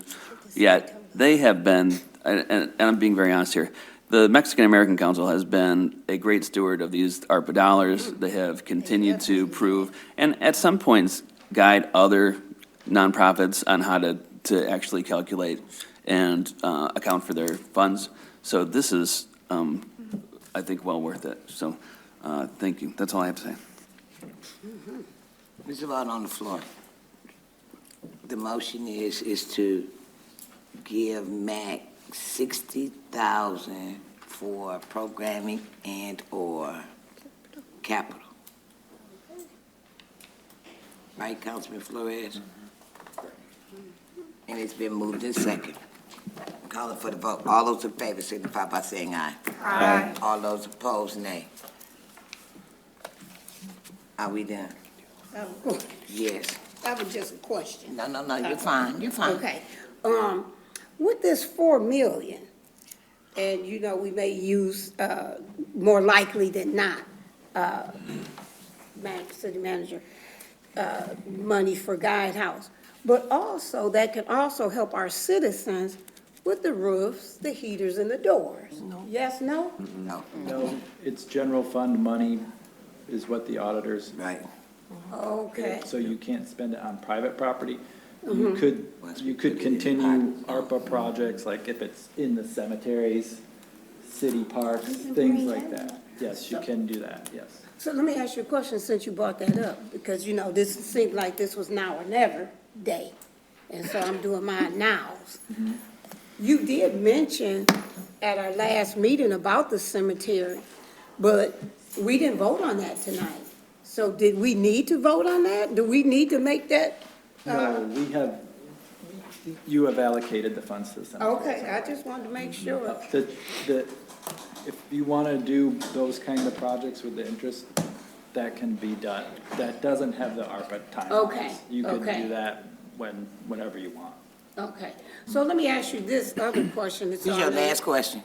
Okay. I might have about The 4 last more, but question. anyway. No, seriously, when the motion was made, I just want to know, feasibly or whatever, where you were saying, well, we would, give the monies to, the home projects and also the city. But, you probably wouldn't need to touch that, and that would probably go to all the citizens, all that money that's left. I think it's, what was if you go back to the motion. I remember the motion, was I'm just saying, 50-50? that don't mean you had to touch The it. motion was 50-50. Right, but you didn't really have to. Well, we would have to split it for what the motion was. Okay. Yep, that's what the motion was that was approved, right? All righty. Thank you. Right. Y'all okay? Y'all okay? Mm-hmm. Yes, Mr. Flores. Thank you, Mayor. I had one more motion. I'm For- sorry, could I go back to her question really quick? If you want to allocate it to the roof and furnace program, allocate it. Yeah. Allocate what, the millions that's left? Whatever you have left, if that's what you want to do with the money and you don't want to So- split it between city So I projects. said definitely 50-50, and he said we could just say, give it all to the That's what I want to furnace. do. I make a motion. Hey, wait. Excuse me. I've got something down here. Thank you, Mayor. So I had one motion to allocate $93,000 from the Workforce Development Committee for capital or programming expenses to changing situations from the ARPA funds. What is that? That's one that's been vetted through the thing for helping out prisoners to get out of jail. It's already Recidivism been program. vetted through Ms. Roby. Oh, that would be. Let's not get out, stay out. Okay. Right. Was there a second? Second. Okay. Who had the second? I'm sorry, I was writing. Discussion. Discussion. All right. Yes. So just to bring clarity for this, this is not clarity, why can't we get this when we got Vicky's report? This particular organization, because is this the same organization that was partnered with Get Out, Stay Out, and I was the one that brought up her particular proposal that I received and had all the questions about her proposal and what was missing and what was lacking? All right, I guess I don't have a question, I answer my own question. Any other questions? It's a motion on the floor. Can you read it again? It's to allocate $93,000 from the Workforce Development Committee for capital and programming expenses to changing situations. Down for the vote. All those in favor signify by saying aye. Aye. Aye. All those opposed? No. No. Councilmember Sylvia. Yes. Councilmember Williams. No. Councilmember Balls. Yes. Mayor Pro Tem Bench. No. Councilmember, Councilmember Oshkosh. Nay. You said nay. Nay. Councilmember Garcia. Nay. Councilmember Flores. Yes. Councilmember Copeland. No. And Mayor Moore. No. You have 3 yes and 5 no. That motion is denied. Do we have anything else on the floor? Yes. You got one, Mr. Flores? Not at this moment. You got one? Yes. I'd like to get remaining money to the First Ward Community Center for programming. They have a workforce development piece in their First Ward Community Center. Second. What's the amount? I guess clarify the remaining workforce development. Yes, funds. 93,000. And just to let you know, the total balance left in workforce is 93,703. Okay, you can give it all to them. And the first word for programming, you said? Workforce development. I thought you said. Programming. Yes, for programming for workforce development, yes.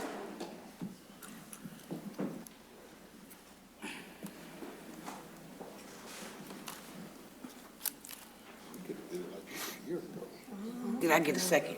Did we get a second? Okay. Questions? Yes. Okay.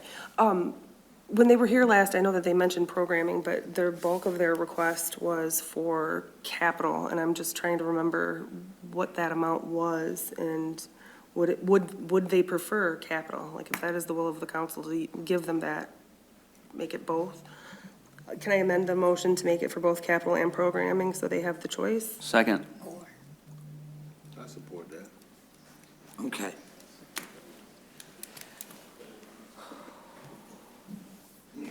All right. Any more discussion? The motion reads as follows. Please, Madam Clerk. It is to amend so that the allocation is for capital or programming expenses. So that's the only part you're voting on right now. Is that good? Good enough. All those in favor signify by saying aye. Aye. All those opposed, nay. And then the main is to allocate $93,703 to First Ward for programming or capital expenses from workforce development. The motion is on the floor. Let's go for the vote. All those in favor signify by saying aye. Aye. All those opposed, nay. Are we done? Yeah. Yes. No, it's always me. Can I get some clarification, please, City Manager, on what you were talking about in regards to the allocating those dollars to the home repair? Yeah, so you have You have 384,517.30 cents. Yes, so the motion at the last meeting was to split what was left, 50%. What was left? Between city projects and home program. If you want it all to go to the home program, you can make that allocation. I make a motion that the remaining youth dollars go to the home program. I need a second. Second. It's been moved to second. Any discussion? All those in favor signify by saying aye. I'm sorry. Did you have a question? Yeah, I have a question for the manager. Could you give us some examples of the types of projects that would benefit the community? Cemeteries is kind of What you talking limited. She said to the home program, Ms. Right, the Burns. roof. I understand that, but I'm asking what kind of projects would they be able to do with, there's this, we have parks, we have public parks, we just had a private park that we didn't want to, the consensus was not to pay for it. We have other parks, we have, city amenities, public amenities, and I was just wondering what kind of things, for example, that the city would be able to do if it was split 50-50. Well, it would go back to looking at the projects that we submitted as a city. So there were numerous park projects, there were, I think, sidewalks, streets, but you have the ability here, my recommendation would be to allocate all the money to the home program, because you can use the interest money on public property, but you can't use it on private. So Okay. you could do those park projects with the interest money. So the interest would be better to be used for those types of projects, and then going ahead and using this. Okay. All right, that's all I wanted to know. Thank you. There's a motion on the floor. All those in favor signify by saying aye. Aye. All those opposed? Do we have any more motions? We don't have any more money, so I know we don't have any more motions. Motion to adjourn. Whole 52 million was supported. I have not said a motion to adjourn yet. Need a motion to adjourn. So move. Second. All those in favor signify by saying aye. Aye. All those opposed? Good night.